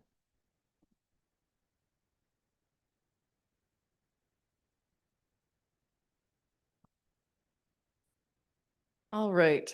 Working with people I disagree with, my job in its basic form is adversarial. I'm a defense attorney. Every single day I disagree with the prosecution or with the judge or with my client. There are more times a day that I can count that I have discussions with other parties involved, either on the other side of the aisle or with my own clients, disagreeing with them, telling them things they don't want to hear, or listening to things that I don't want to hear. For example, a client of mine, I may think needs treatment or needs resources, whereas the Commonwealth may think they need to go to state prison for a decade. Those are difficult things to resolve, but every single day, you have to respect the other side, see where they're coming from, communicate with them, and above all, respect them. I think there's not an attorney or a judge that hasn't told me something I didn't like to hear. or disagreed with a perspective of mine, and I still respect every single one of them. I also work with family. I worked for my family for about 20 years, and you disagree every day. I think I fought with my father at the restaurant more than anybody else, but you respect the underlying decision and you compromise, you work through it. But above all, I would say respect other points of view. And if a majority disagrees with my perspective, I would probably express my idea, but the majority is the majority. If the majority decides something, that's what they decide. It's a public position, you're publicly elected. It's not always going to go your way, and you have to have tough skin and respect that that's what the majority decided.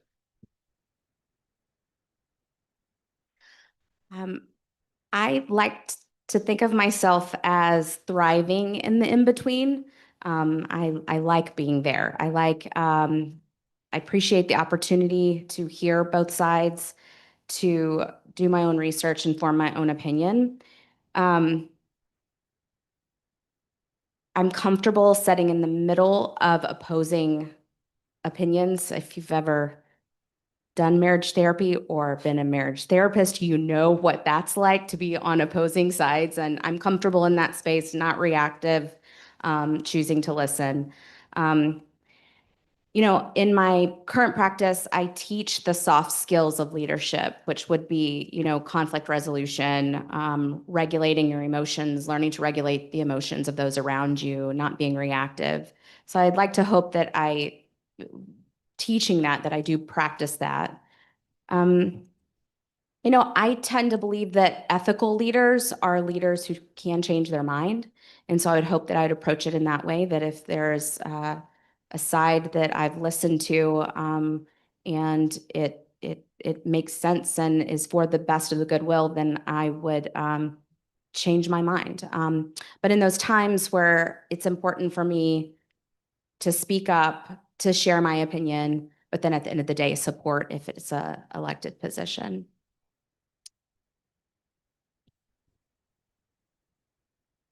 So regarding the first question about working with people you disagree, so I have this issue, it seems like on a weekly basis around projects.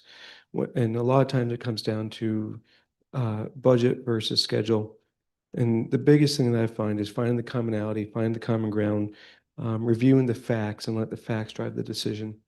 In some instances, it makes sense to overspend to get the budget because of what the rate of return is.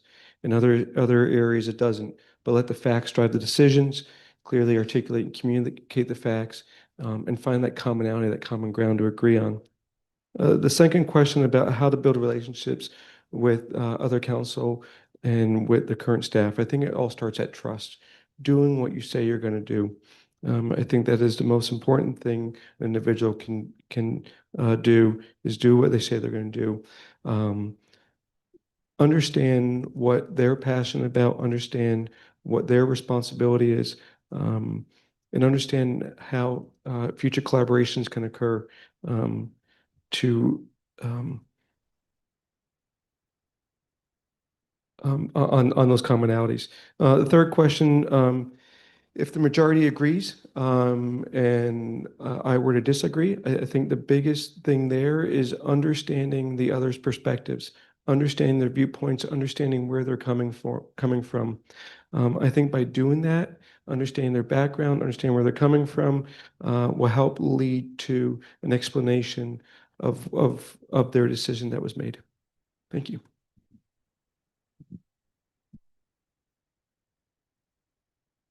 First of all, I just want to say, Councilwoman Neely, that on the inside, I was definitely like, "Ooh, pick me, pick me." My inner child was going back to first grade, like, this is for me.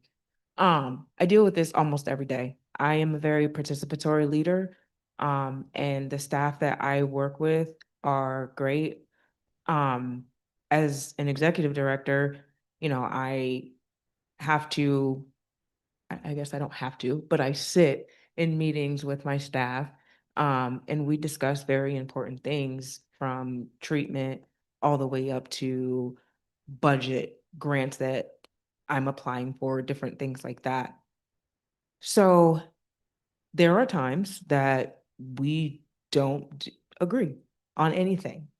Um, Sometimes it's in regards to ethics, sometimes it's in regards to regulations and guidelines, right, from the state. But regardless of what's going on, we do have the ability to talk and work through those things.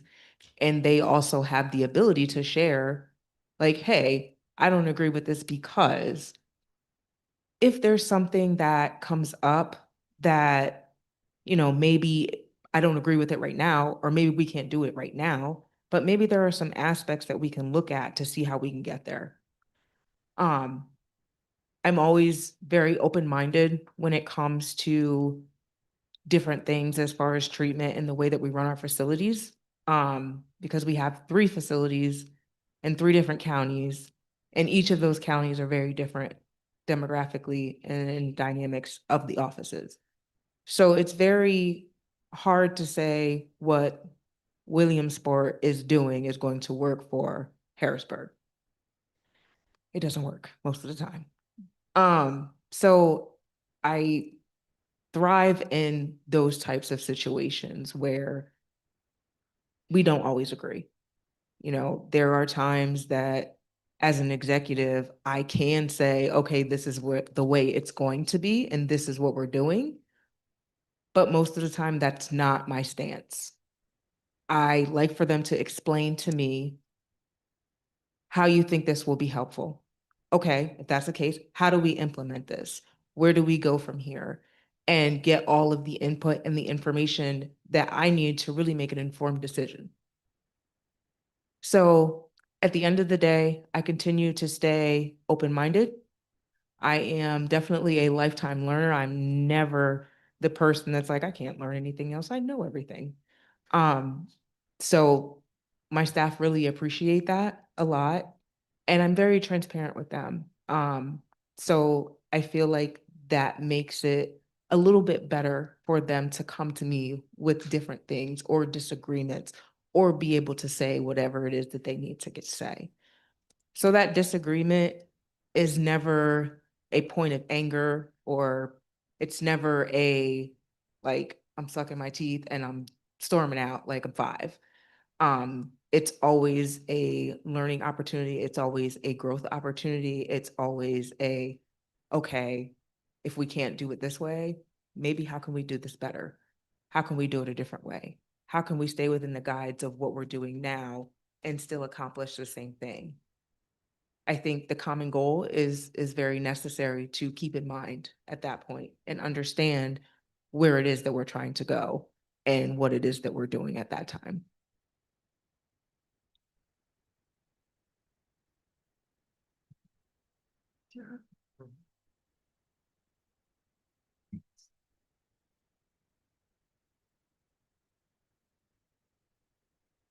Well, I, along with the other council members here, first and foremost, would like to thank all of you very much for your interest in wanting to serve your community. Yeah, it's not easy, and it certainly takes a lot more time than the public perceives. So I do very much appreciate, and I'm sure everybody else up here would echo my sentiments. Your insights, your answers, the different approaches, perspectives, they all bring a lot of great value to who each of you would be as a member of this council and the approach that you would take. My question is 2 parts, and I'm really going to be paying attention. Not that I haven't been, but because the first part is definitely hits home. And the second part is, even though up here I'm usually quiet, when the microphones are off and the cameras are off, I'm usually pretty loud. So I really want to understand how everybody else would deal with this. So the first part of the question I have is, how would you handle a situation where residents strongly oppose a decision that you support? And the second part of my question is, how do you ensure that all voices are heard, not just the loudest one? Voices. Is that what I said? You said versus, I'm not sure. I think it's just, You anyway. were singing. Oh, I'm sorry. Yeah, we've been Yeah. listening to some practice here in the Yeah. background. I don't know if you guys So- can hear it over there, so. How do you ensure all voices, thank you, Liz, Okay. are heard, not just the loudest ones? So for the first part, when there's strong disagreement about something that I supported, part of it, and I think the really human response is that you want people to understand you and where you're coming from. However, that's not necessarily the role of a public servant. A public servant, yes, it is so that others understand you, but you're there to serve. How to address feedback, how to accept and then and go forth with feedback for something that I supported, but the community does not, is to start with hearing that. What is the actual issue? What is the disconnect? And why is it there? Is it an emotional response? A response because of finances and the perceived corruption? Is it something deeper, having to do with either character or a mistrust of how the city is being run? And understanding that. And only once someone else has been heard are they willing to listen to you. And so really focusing on, okay, what is this? What is this feedback? Why are you not hearing that? Here's my beliefs and why I went forward with this, why I pushed for this. Here's how it can support the you as members of Williamsport. How can it support you? How can it support the constituents? Something that I might have pushed forward. And how, even though it is not currently acceptable or favored, how can it still benefit those in which don't favor it? And again, similar to what I have said previously, tomorrow's a new day. Pushed it forward, believed in it, and then found other perspectives. The next day is something new. Everyone can change what they're doing, how they're addressing things, because things change, because perspectives change, because the situation itself changes. Do you mind repeating the second part? Because two parts are hard. No, not at all. And I'm gonna try and articulate it correctly this time. So Appreciate that. thanks, Liz. How do you ensure all voices are heard, not just the loudest ones? I think that's really deliberate. It's really easy to hear the squeaky wheel. It's really easy to hear dissent, because dissent, as someone said, I don't know who, is really loud. It's important to actively seek out the voices who aren't being heard. Oftentimes, I'm thinking just of a situation of like city council. The people in attendance are often the ones with a strong opinion.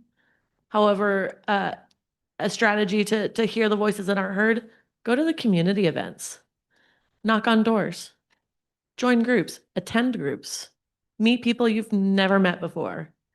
You'll hear their perspectives, and they probably weren't at the council meeting. They probably didn't even have a strong perspective or a fully fleshed out thought on what they wanted. But when you seek out those spaces that you wouldn't necessarily hear those strong voices, it's where you will inevitably hear the voices that didn't even know needed to come to the forefront. Thank you. To handle residents that disagree with their decision, first part is listening to what they have to say, and listening to their thoughts, their points, their views, and see if there's a common value between your views and theirs to discuss why you come to the decision that you did.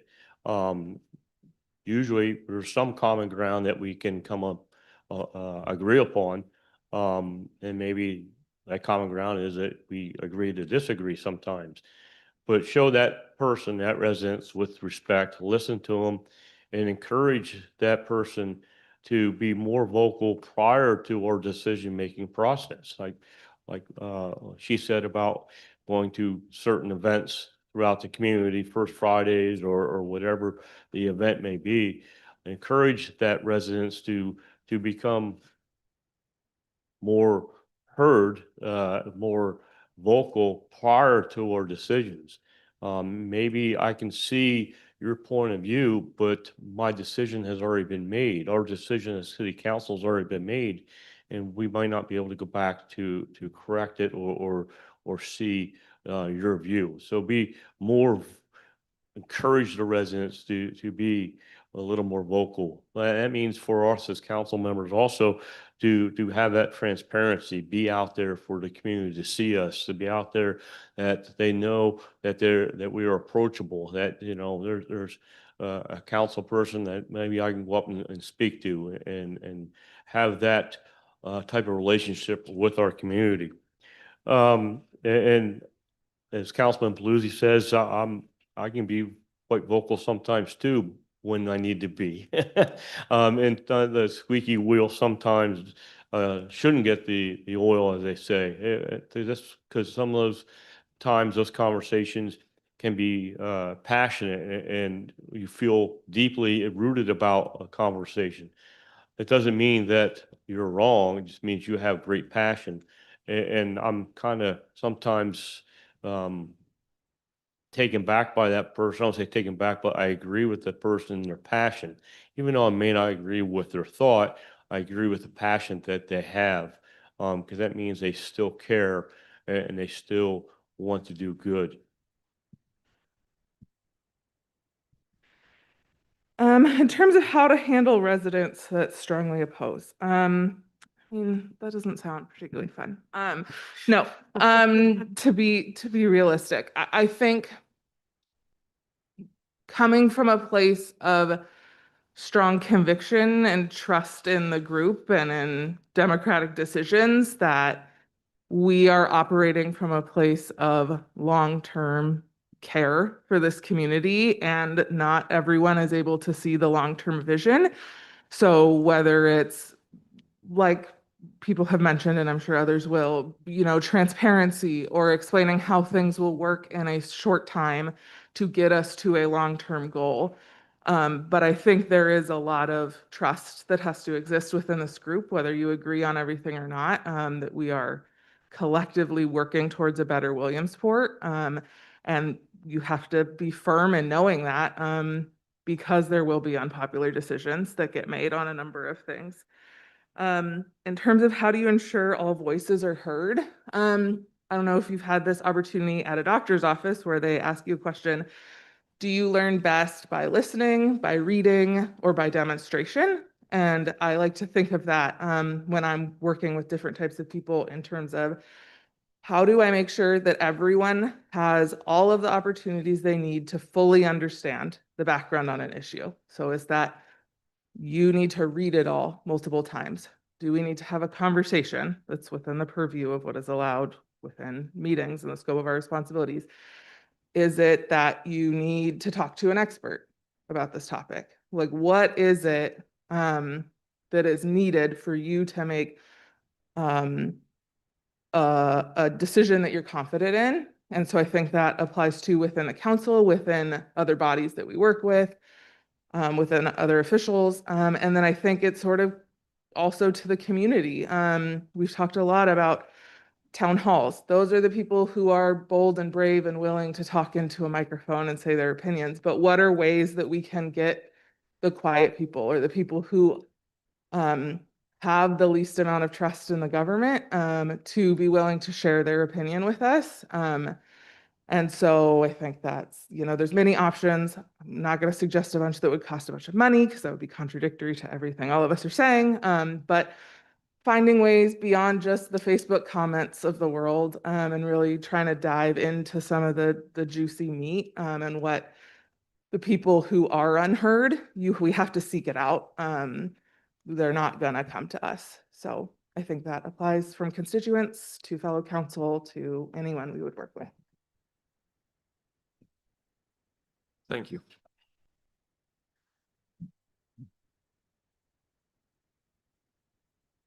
All right, so how would I handle a situation where the public is against me?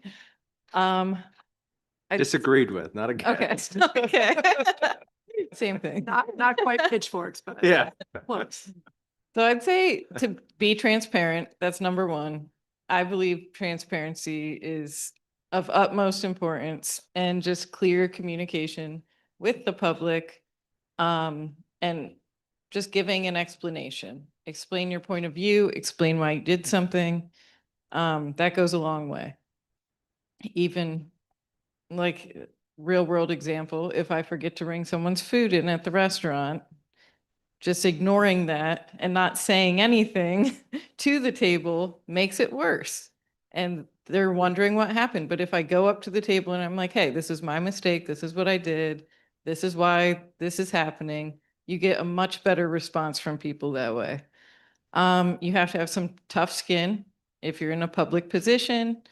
Encourage involvement in the future. And also, I think we have to hold ourselves to a higher standard as city officials. Listen, don't argue with people. Just always sort of listen for common ground, try to make connections with people, and encourage them to voice their opinion in the future. How would I ensure that all voices are heard, not just the loud ones? Engage the community, get out and talk to people, go in places you normally would not go. Make an effort, however you have to engage in different dynamics of the community as well. And I also jotted down different formats, maybe not just a public forum where people have to come speak. There's also online input options, other things like that that are more passive than aggressive for people to communicate with us through. And I think that if we get out in the community and we are one with them, they'll feel comfortable talking to us about things. And we have to be purposeful in seeking them out as well. So transparency is obviously the buzzword tonight, and I'm going to try to demonstrate that by telling you this is the number one thing that I considered not putting my name in for. And it's this, that the idea that, hey, I'm not going to please everyone. And from a personal perspective, I don't like that. I want to please people. I want them to understand where I'm coming from. So that was something that I thought long and hard about was, could I handle that? And from a personal perspective, I think it would require me to come up with like a tiered kind of pyramid of, this is when I'm not going to engage. This is when I'm going to listen. This is when I'm going to put my energy into efforts of understanding more. And I think for me that would help me be successful in not getting in my head about that. Because although I mentioned that I do like living in between, that's for me. It's more difficult on a public forum. So how do I ensure all voices are heard? Not just the loudest ones. Again, I think that pyramid for me, and then putting my energy and efforts. I don't exactly know what this would look like, but I started doing something recently in the past 2 months, and I go to Sweet Spire every Friday.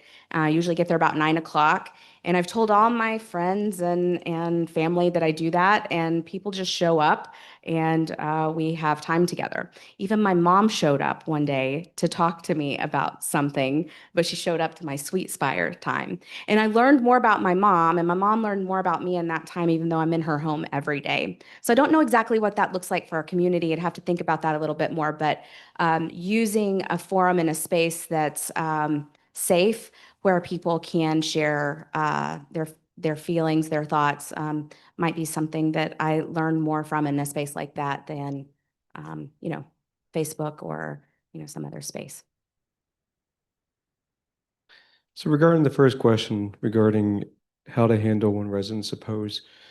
So as every council member has went through, and I recently went through it, in order to get it on the primary, you have to get your petition signed. To get your petition signed, you have to knock on hundreds and hundreds of doors. Sometimes you don't know who's on the other side of that door. Sometimes they're going to be fully agreed and aligned with with your viewpoint. Sometimes they're only going to talk national politics and fully disagree with you.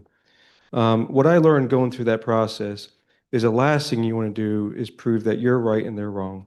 The best thing to do is listen, understand their viewpoint, understand their perspective, understand where they're coming from. And at the end of the day, we're all human. We all have commonality. There is common ground all between us.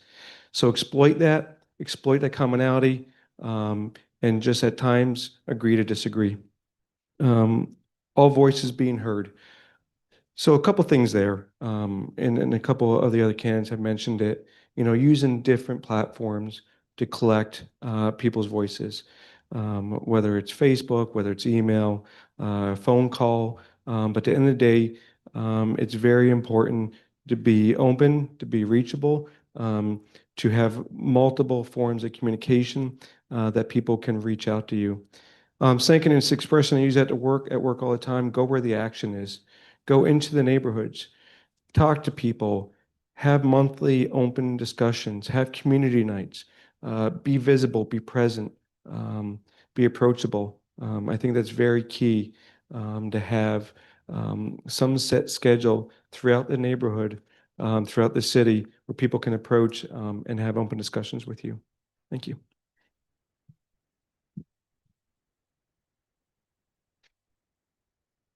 So how to handle a situation where I guess the public disagrees with you?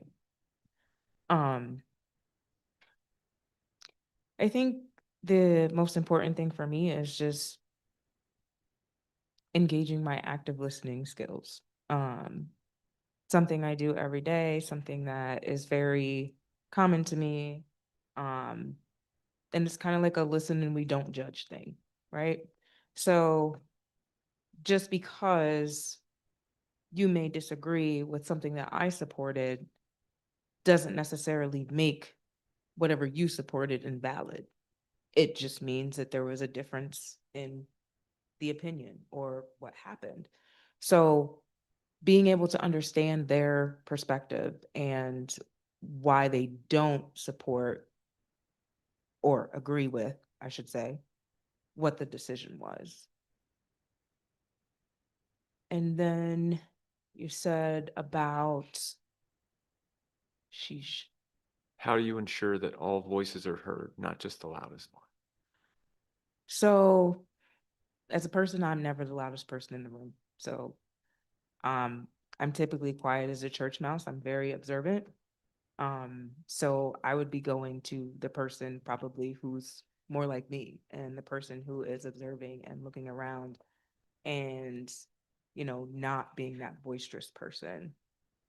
That's the person I'd want to hear from. That's the person I'd probably pick out of the crowd and call out and ask, what their thoughts are and what's going on in their mind. The other thing is I hate to say this, but there is a very strong connection with social media, whether it's X, Facebook, TikTok, Instagram, it doesn't matter. You can post a little brief poll on any of those things and people are able to answer. You can go out and talk to people. You can meet people where they're at. Maybe people are coming out of the doctor's office. Maybe people are coming from treatment. Maybe people are going into court. Maybe people are out shopping. I'm thinking of just being in Sam's Club the other day and, they have the people and they're like, hey, you want to win a gift card? Like, and it's like, no, I don't want to win a gift card. But if you see like a council person out and they're like, hey, we have this hot button issue and we'd really like your opinion. And you just engage and really talk to people and get to know them a little bit better and what their views are of the community and what their ideas are that are surrounding what they feel like they need as a participant in the community or the city. As far as being in the minority position, I think you just have to believe in what you did, believe in the position you took, be able to support it with the greatest of transparency and listen. Listen in earnest to those that disagree with you in the community. And as far as trying to gather up as many different opinions as you can within the community, get in as many spaces as you can. Certainly do much more listening than talking. I think listening is so much more important than talking most of the time. That's where you do your learning. And that's where you convince people that you really care. Thank you. Thank you very much. All right.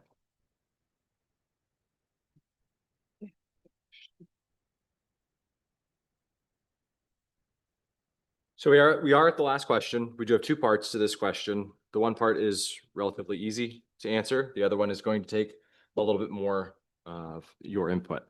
But before I get into that, again, I cannot thank you enough for being here tonight. And what I will say is you have all presented yourselves in a fantastic manner. And I will also stress the fact that next year is an election year. So if you are not selected tonight, please keep that in the back of your mind, because we are going to have 4 seats on this council that are going to be up for re-election. Some may decide to run again, some may not decide to run again. And when these 4 seats were up 6 years ago now, there was 8 people that ran. Yeah. There was 6. There were 6 Yeah. people that ran for council at that time. It was also the election of the mayor in that year in 2019. So it's a very exciting cycle. It'll get a lot of media coverage, so you get to do this again, I'm sure. You'll get interviewed by newspapers and so on, and you won't be able to go to Wegmans because people are going to know who you are as you walk around. They're going to stop you and ask you about all these issues in public. He's not speaking from personal experience. Not at all. Not at all. But again, thank you all very much. You've all presented yourself wonderfully, and it's been a valuable use of your time to be here to share your viewpoints on how you feel the city of Williamsport should operate, and the council in particular. So the 2 parts for the closing question are you a registered voter, a member of a political party, and if so, which? And then why should you be selected over the other candidates? First part again, So Republican the first Party. part has to do with party and voting. Okay, So are you a registered voter? yes, registered voter, Republican Party. What makes me probably stand out most from the rest of the candidates is the public service that I served for the city of Williamsport for over 22 years, with the Borough Fire. During that tenure of service, became very familiar how the city operates, and the way the department heads conduct business, and how the city council meetings affect every aspect of the city. One of the greatest values of the city is their employees also. My former employer, when I was a young lad, offered many incentives on how to do business better and be more effective about it. One of the things that is discouraging for us in the 20-some years of service is that no one really asked the employees of the city, what can we do to make your job better? Or what can you see that would be more cost effective in doing your job? So we have a valuable workforce that sometimes we need to reach out to and say, hey, what is your thought? What is your idea on how to make this business more profitable for our customers? Our customers are our constituents, when we have a bad snowstorm, everyone complains that the snow's not being plowed off the streets quick enough. Well, maybe there's a reason why that there are more effective ways we can handle those situations. And we need to listen to our employees and what they have to say, because they might have more valuable input. And being part of the city of Williamsport's workforce for over 20 years, I can see those valuable assets that sometimes we just let slip by. And they are the faces of our community. The police department, the fire department, the streets and parks, and how those folks interact with our community is vitally important. They carry a deep role in what our image is and how the city of Williamsport conducts our business and how we can take care of our city residents. And being familiar with that, I believe that my experience can be very beneficial in helping out with that. Yes, registered voter, Democrat. Why me? I think, like a couple of others, I made the choice to live in Williamsport. I didn't grow up here. I didn't even grow up in Pennsylvania. And it has been a privilege to learn about Williamsport, to become invested in Williamsport and its successes over the last several years while I've been here. I think that brings a really unique perspective, not just as a new resident, but I brought my business here. It operates remotely, but I know what it is like to adapt to living here, letting the good people do their work, to what the realities of working in Williamsport are, what might bring other people here, what works, what doesn't. I have a lot of background with public service. It's truly, whether it's been working for or with nonprofits, it's what I've dedicated my career to.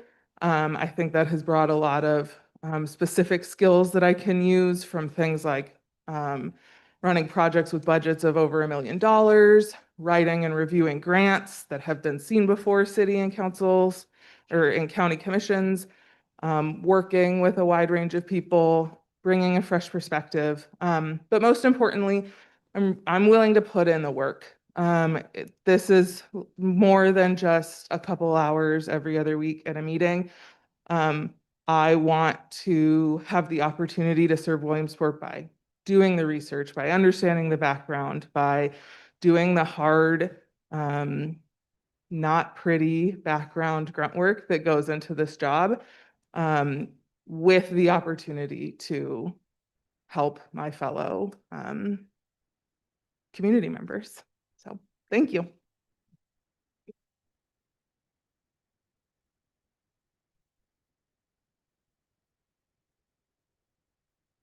All right. So currently, I'm a registered Republican.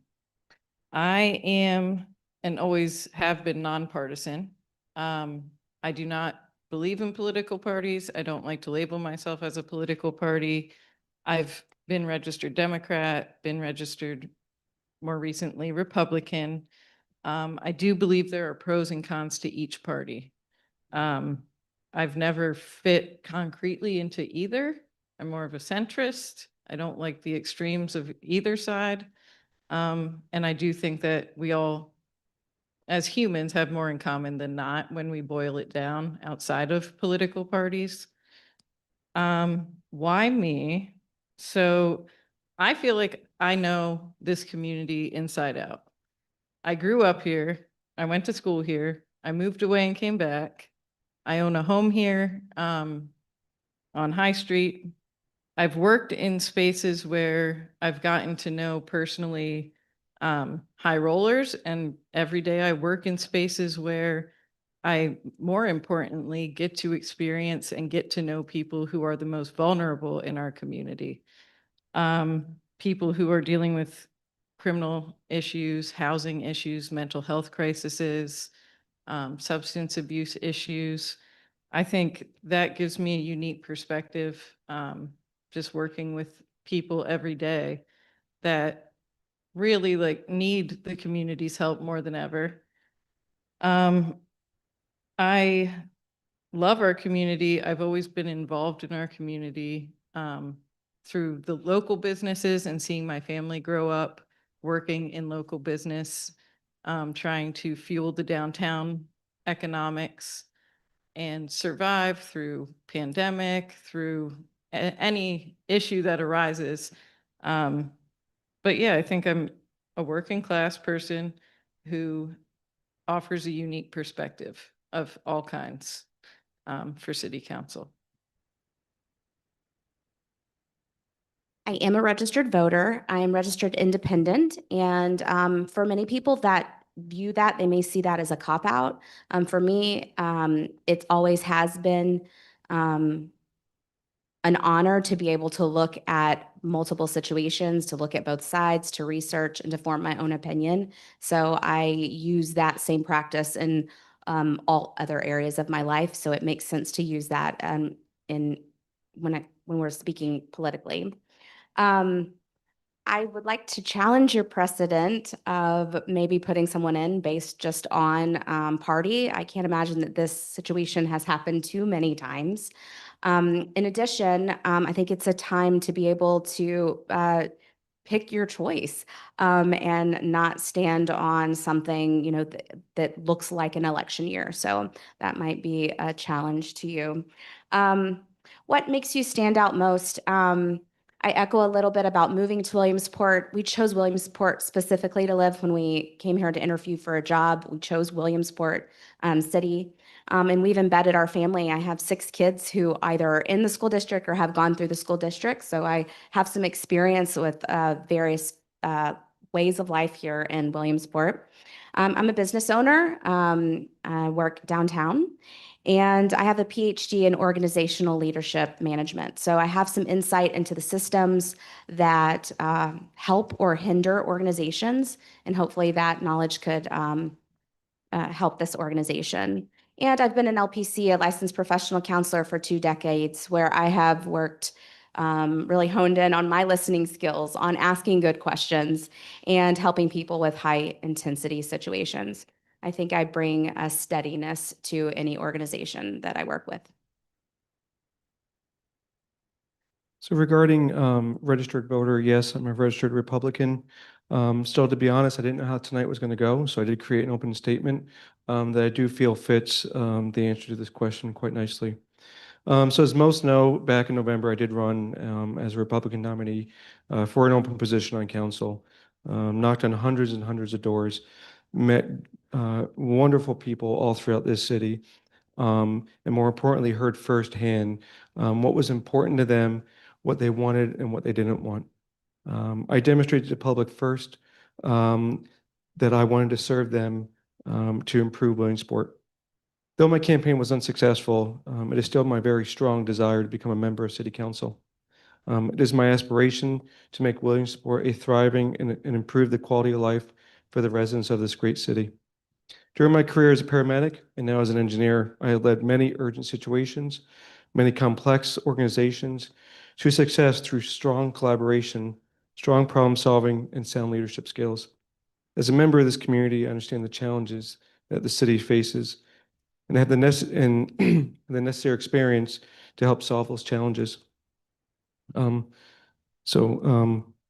I said, during my experience of running, that started back well over a year ago, really got the great opportunity to meet hundreds, if not thousands of people of this great city, heard firsthand exactly what was important to them, what they wanted and what they didn't want, which taught me a lot and taught me a lot what the city needs. And if selected, bring that knowledge to council and help improve the lives for all the residents of the city. Can you repeat the question, please? Yes, absolutely. So are you a registered voter, a member of a political party, and if so, which one? And then why should you be selected over the other candidates? So this is going to take me out a little bit, but no, I'm not a registered voter and I'm not in a political party. Okay. A lot of that throughout my life was based on religious purposes with my family. As I've grown older, again, I'm a lifetime learner, so I have begun to educate myself on politics and am aware of the political climate as it stands right now, but continuing to learn about both sides still. Why me? I feel like I'm a normal person who's a part of the community. I get to see people in different aspects of their lives. Again, you know, I've done some grant writing. I've secured monies for different things through DDAP, through ARMSAS, working with West Branch. So I know my community resources. I know my community for the most part. And as I said, I do think there is some advantage to being born and raised in Williamsport and seeing how it's changed over the years and knowing that there are some things that definitely need to change more for the better. Registered Democrat. It's going to sound hokey and it may sound even insincere, but my sister and I are the only Americans in our family. My parents came to this country in 1958. All the rest of my relatives are in Italy. I've been there a few times. To compare and contrast with American society and American outlooks and European outlooks. But in addition to that, I've been pretty much a lifelong member of the Williamsport community. I've seen what felt like in my early childhood, much worse times around here. But I also understand there are a lot of people hurting here and that we need to get them the attention that they deserve. In addition to the fact that we need to keep a forward-looking outlook on how to Williamsport ahead. I think I offer a unique perspective for that, and I would like the opportunity to share it with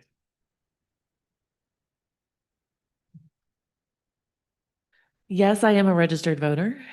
I am a registered Democrat. And why me? I am, as I've mentioned before, newer to this community. However, I'm old hat to communities like this. I was born and raised in Colorado, and more specifically in a small mountain town with very similar issues and very similar culture. I have seen a town struggle, and I have also seen that town reform and thrive. Professionally, I have worked in the Forest Service as a public school teacher, and now more recently in a corporate setting. In these various roles, both obviously stakeholder communication, huge, and developing relationships with individuals you agree with, and then forming coalitions with individuals you do not agree with. Educating the public and letting them know what resources are available and what is not. And then formulating that, creating a process, and seeing it through to completion are all skills that I have been able to cultivate over those time and over those careers. And so I would be able to bring that to the city council. Thank you very much.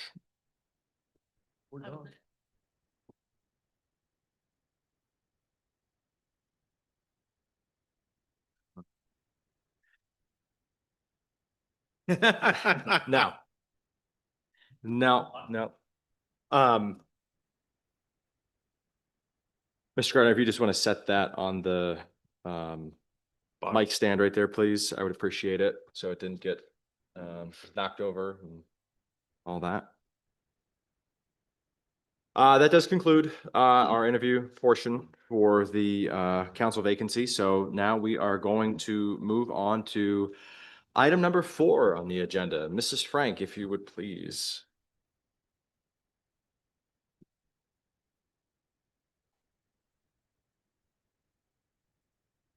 So we have a resolution of the City Council of the City of Williamsport appointing blank as the city council member. Could I have a motion, please? So moved. Second. Okay, members of council, we just sat here and we listened to some great candidates talk about what their vision is for Williamsport, why they feel that they should be nominated or selected for the vacancy on city council. We have a great cross-section from the community. We've got folks that have lived here their whole lives. We've got folks that have moved here very recently, and we've got folks that have decided to move back to Williamsport. All great testaments to our community and what we have, but where is it going to be in the future? So we appreciate the active role that you have played in this interview process. So I'll open the floor to my fellow members if they have questions or if they'd like to start debate amongst ourselves. Dr. Yoder. I'll take a stab at kind of starting this, and I'll echo a lot of the sentiments from the group to all 8 of you that are here tonight. You know, I appreciate you sticking your neck out, going through the process. It's not easy at all. I remember 2019 specifically very vividly. And so that is very gracious. I was impressed with each of you. To be frank, I thought each of you represented yourselves well. I think that each of you had pockets within the questions that like you crushed it, to be candid. And so, you know, I think regardless of where this decision goes, we've got a lot of great people here that make it a pretty level playing field in terms of who we're picking from here. And I'll also note, you know, by my count, 4 of these people are not from the area. Correct. And as a Pennsylvania transplant to Williamsport, I appreciate that specifically. And putting yourself forward in that extra situation is not easy as well. So I would just commend the 4 of you and thank you for picking Williamsport as your home. Are we making motions to amend or just making a nomination? How do you want to play that? We can make motions to amend. We can, if there's anything that other members of council would like to add before we do that, I feel the motion to amend would be the best way to go about it. Okay. I'll make the first motion then, and we'll see where it goes. I'll make a motion to amend this to reflect appointing Dave Dussinger to the seat. And I'm going to note that for a couple of different reasons, right? As I noted, you know, every candidate did phenomenal, right? And, you know, with all things, I think being fairly level, there's a few things about Dave that I think stick out that are advantageous for the group. Notably, so this term has what, 1 year, 8 months left, right? Correct. January of 28 is when this particular term would end. In that, what, 16, 18 months, there's a lot of stuff that's going to be coming through, right? And I think, you know, the themes were captured here, right? Budget, levy, economic development. Frankly, a theme that I don't know how much we talk about, but I think is important is public trust, right? It's a big one. We're seeing it across the spectrum here. And so, you know, I throw Dave's name out there to amend this for a few different reasons, right? You know, I individually value the fact that he has gone through the process. While he was not successful, there is value in having somebody that has gone through the process. And I think, frankly, has started to build that trust with the public in a lot of a more hands-on ability perspective that is advantageous to us, notably in the next 18 or so months with some of the things we've got to do. And secondly, with all due respect to all of our candidates, every candidate's got a learning curve in front of them. I think Dave's is probably a little bit less, and I think that is valuable to us over the rest of the term. Thirdly, you know, I'll be the one to say it. You know, I do think there is value in the precedent of same party, of the person who we are filling. And we've done that pretty recently, right? We did it in 2019 with Mayor Slaughter's vacant seat with David Banks, who also happened to run in that situation and had a public profile and kind of started that effort as well. And then in 2019, when former President Williamson resigned, we appointed that person with a Republican, Jerry Fawcett, who had previously served actually. And so I think there was a level of the trust aspect there that is certainly important. So a few different things that stick out to me with all things being fairly level. And then frankly, you know, when you look at Dave's experience, the combination of engineer and former public safety paramedic experience, I think are both additional skill sets that could be very valuable to us with a number of the issues going on. So I'll throw that out there to the group. That's my motion to amend. I would second your motion. And if I may also add a few things. You know, to everything that Councilman Yoder just mentioned as far as valuing everybody's insights and perspectives greatly. Like I said, I was paying a lot of attention. And whether there's a D or an R or an I next to your name or nothing next to your name, as we were going down through these answers, you'd be amazed at what party you're affiliated with, how similar a lot of our answers are when we focus on what is best for Williamsport. And we don't let a lot of the outside national political platform come in and work its way into creating dissent here, that we are all able to come together and focus on Williamsport. And so I do second Councilman Yoder's nomination for Mr. Dussinger, but I also want to remind each and every one of you that when we focus on Williamsport, we're an awful lot more similar than we aren't.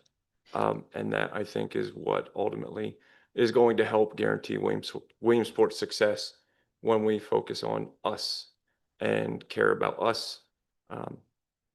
I don't think there's any way that we can fail. So I would like to thank each and every single one of you again for coming out and taking the time and the effort and the energy and sharing your opinions, your viewpoints, and your perspectives, all unique. And I do appreciate hearing every single one of them. Thank you.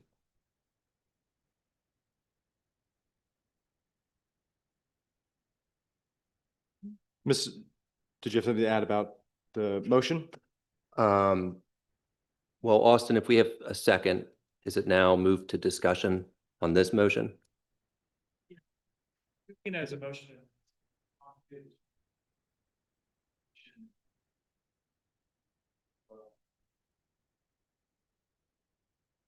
If everybody would just consent to the motion having been amended, you then can have discussion on that. As a, It's just. So to be candid for the record, I mean, like my intent of that mechanism was simply just to get the dialogue going. Like, yeah. So If everybody's okay. if, yep. Yeah.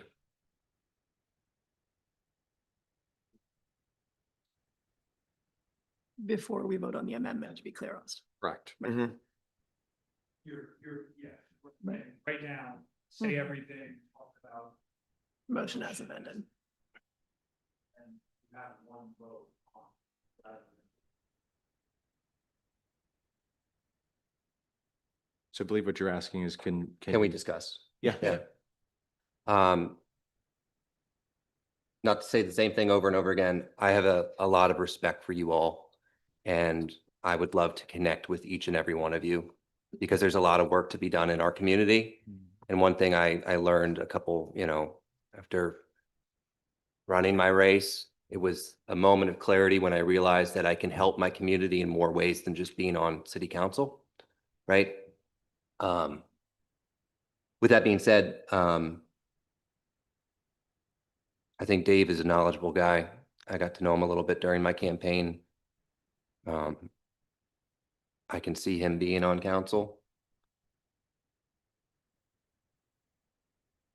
I think that I am, I guess, slightly uncomfortable with the thought of we've got a community of 27,000 people, and I would think, I don't know the exact number, but I would think that half of them are probably women. And having a council with 6 men and 1 woman, though Liz is a strong voice. I'm enough woman for all of you. Maybe. With that being said, I move to amend Dr. Yoder's motion to amend by substituting Dave Dussinger's name with Giovanna Daniele's name.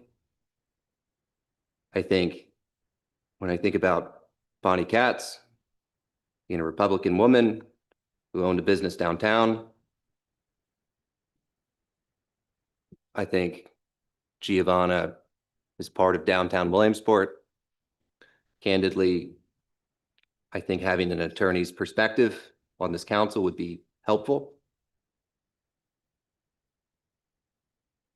And that's that.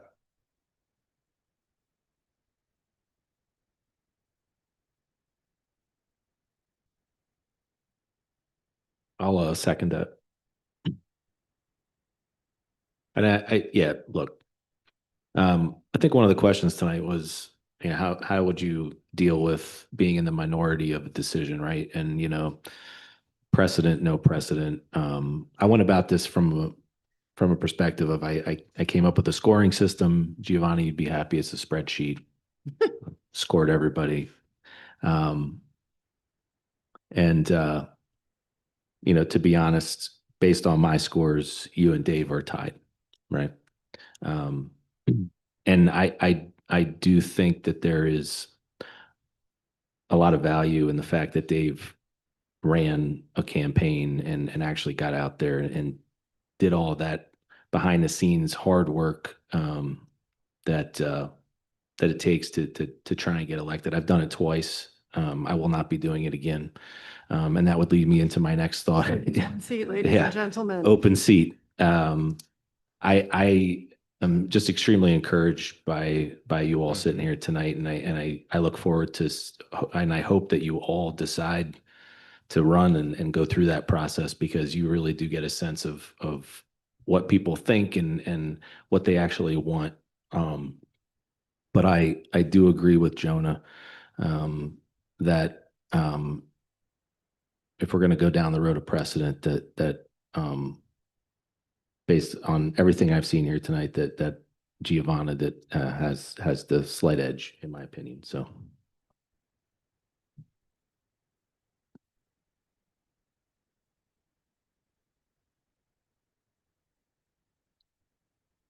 Is this when I got to say something? Anything that anybody else would like to add? I think I have to say that first.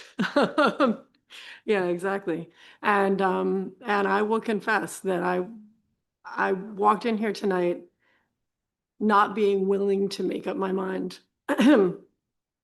because from looking at the resumes that we had before us, we had a number of very qualified applicants, and I was frankly delighted. I actually sent a link to John about a city council meeting in somewhere else in Pennsylvania. I don't remember where 3 sitting council members got up and resigned and appointed 3 of the applicants in the audience because they had a pool of good applicants, and I was like, Mackie, it's your chance, man.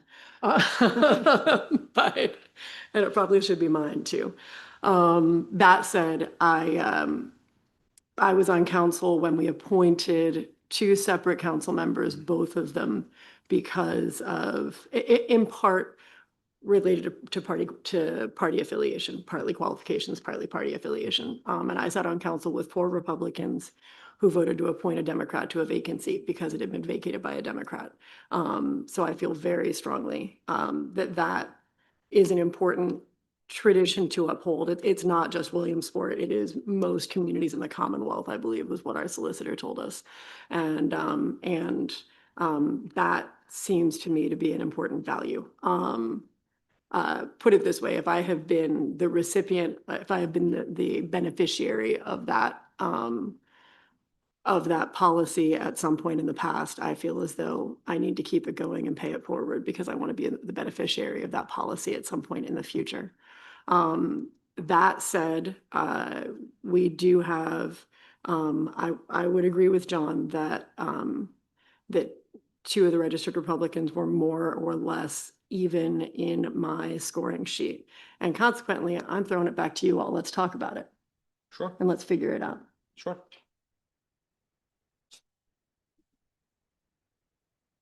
So what Dr. Yoder had said, I'll start off, I guess. Sure. What Dr. Yoder had said, to his points and to Dave's credit, he did put in the work as far as learning budget process, attending meetings for the majority of the year. He sat next to Jonah for most of them, and he understood what issues we are facing in real time right now. Obviously, things change a little bit over the past couple of months, and things have gotten better, worse, stay the same. But I think getting him up to speed is going to be one of the easier things for us to do in this process. Not that you wouldn't be able to get up to speed very quickly, but that amount of time to attend meetings and just know the nuances of what we're talking about is something that I feel is going to benefit Dave in the short term. And if I can jump in, I mean, if we're looking at Dave and I'm so sorry, Giovannia, when I look at both candidates and I think about their responses, their answers, right? Both had a lot of commonality in their macro level themes. What makes me lean towards Dave is, some specific examples about that learning curve, right? The preparation, the experience last year specifically showed through. I saw a lot more concrete examples about specific issues that they're aware of, a little bit more detail in potential solutions to them, with all due respect, right? That showed, right? And I do individually think it's wise of us to take advantage of that, right? That's the root of my leaning towards Dave specifically, right? I think it showed compared to Giovanna in the interview process specifically.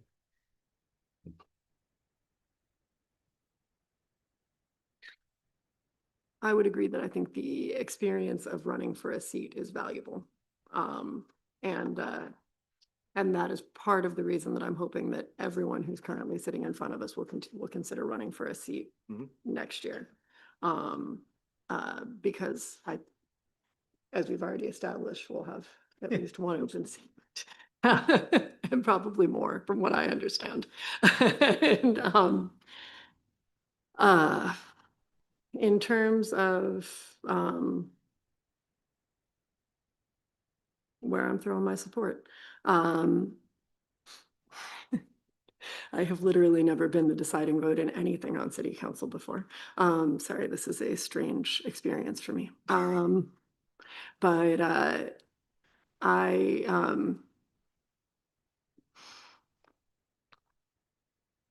my feeling in this instance is that we promised to that's not true. That we intend to appoint a Republican. We are looking for someone who can hit the ground running for a series of a year and a half that's frankly going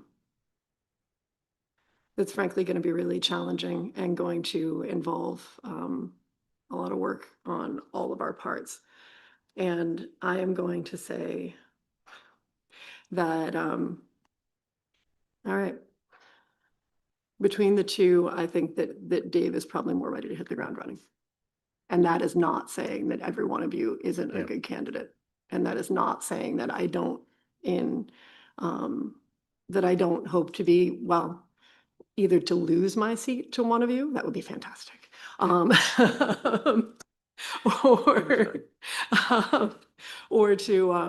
to see you sitting up here with me for 2 years, starting at the beginning of 2028. This is a very valuable, it's a valuable experience as an individual, and it would be incredibly valuable to our community to have all of you sit on this board. All of you would bring a fresh perspective, and I am not. I shouldn't swear in this forum. Are we still on? Yeah, we're still, yeah, filming. And I'm not messing around. But okay. There you go. Decision made. For me. Okay. I'm not speaking for the rest of you.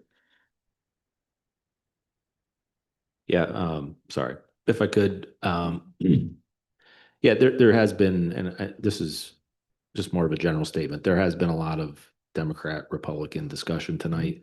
While I may not agree with the precedent, I do understand where council members who believe in that are coming from, right? The people of Williamsport elected a Republican for whatever that means. But, you know, and I say that because I can say with great confidence that in my time working with most all of these people, Jonah's pretty new, that Democrat, Republican has never come into any decision that has been made because it really has no bearing on anything that happens here in the city of Williamsport. And you know, some of my better friends, not that they're not all friends, but some of my better friends on this council are Republican. Some of my better friends on this council are Democrat. Right. And there, and again, there is definitely value in Dave running that campaign, and I really hope, Giovanna, that you decide to go through that process again in a year. So, is it okay if I withdraw my second to Jonah's nomination? Huh? I did. Yeah. Okay. So I'll withdraw that second because as I said, Dave, Giovanni, you were both tied in my opinion, and Dave, I do think that you running a campaign and actually going out there and getting signatures and talking to people that probably does and should put you just slightly over that finish line. So Procedurally, because he withdrew his motion, we have one candidate that's up for discussion on the. Yeah. Correct.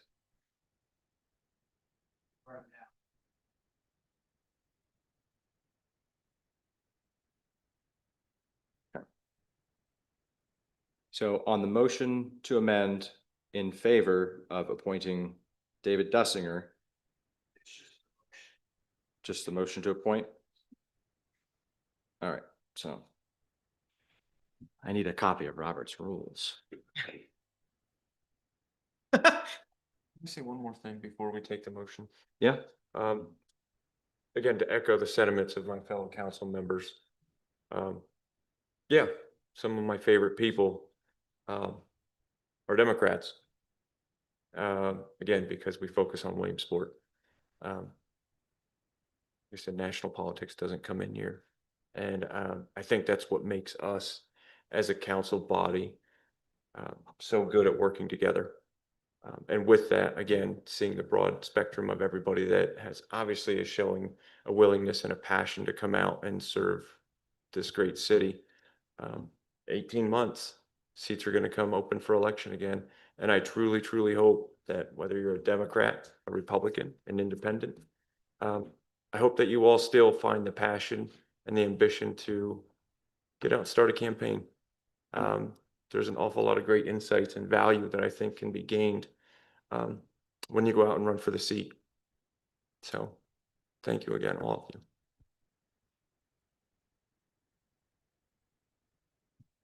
Mrs. Frank.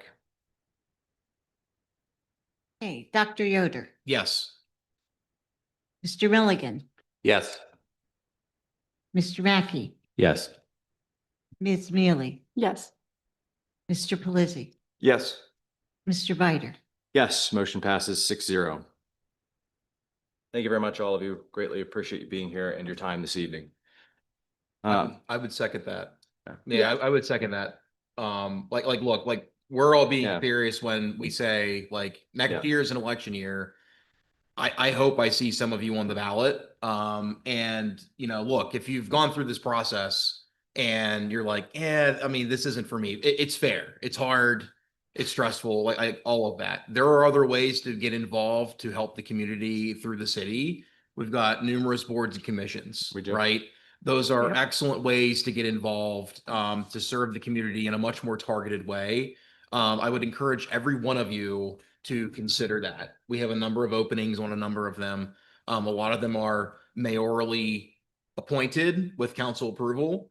If you have questions on those, reach out to his office specifically, or one of us can connect you there represent as you. well. Yeah, Right. Yeah, absolutely. please consider that. It would be a very important, to me, first step toward running for office because it gets you a level of familiarity with what's happening in the city.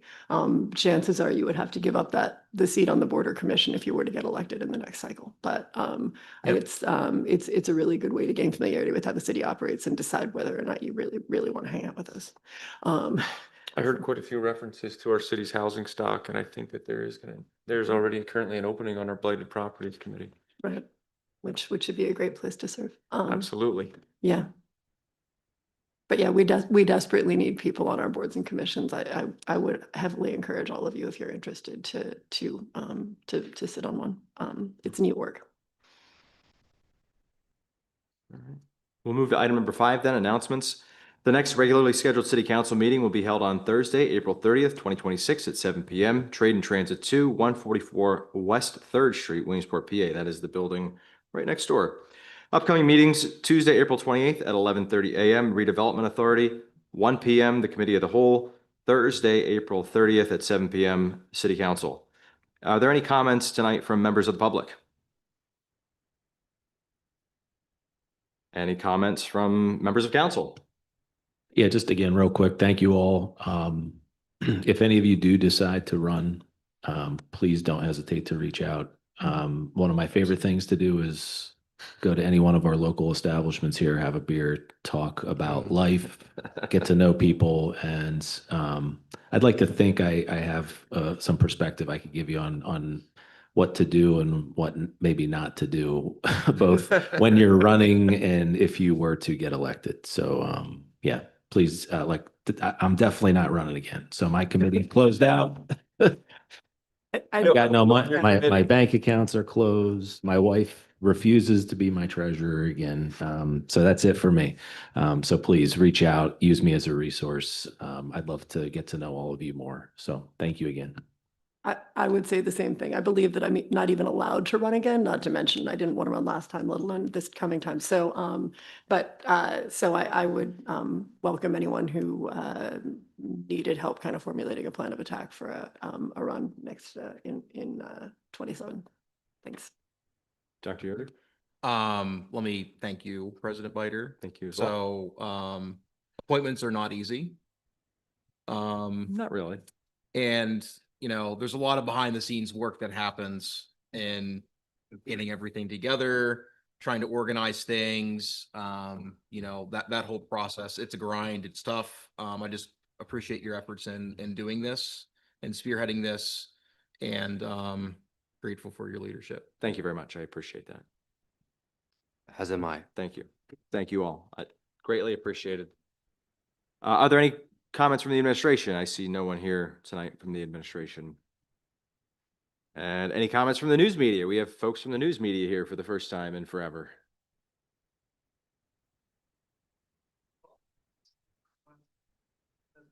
Can we do that afterwards? Yeah, so that way we can all stand up. I'll take a motion for adjournment. So moved. Second. All in favor?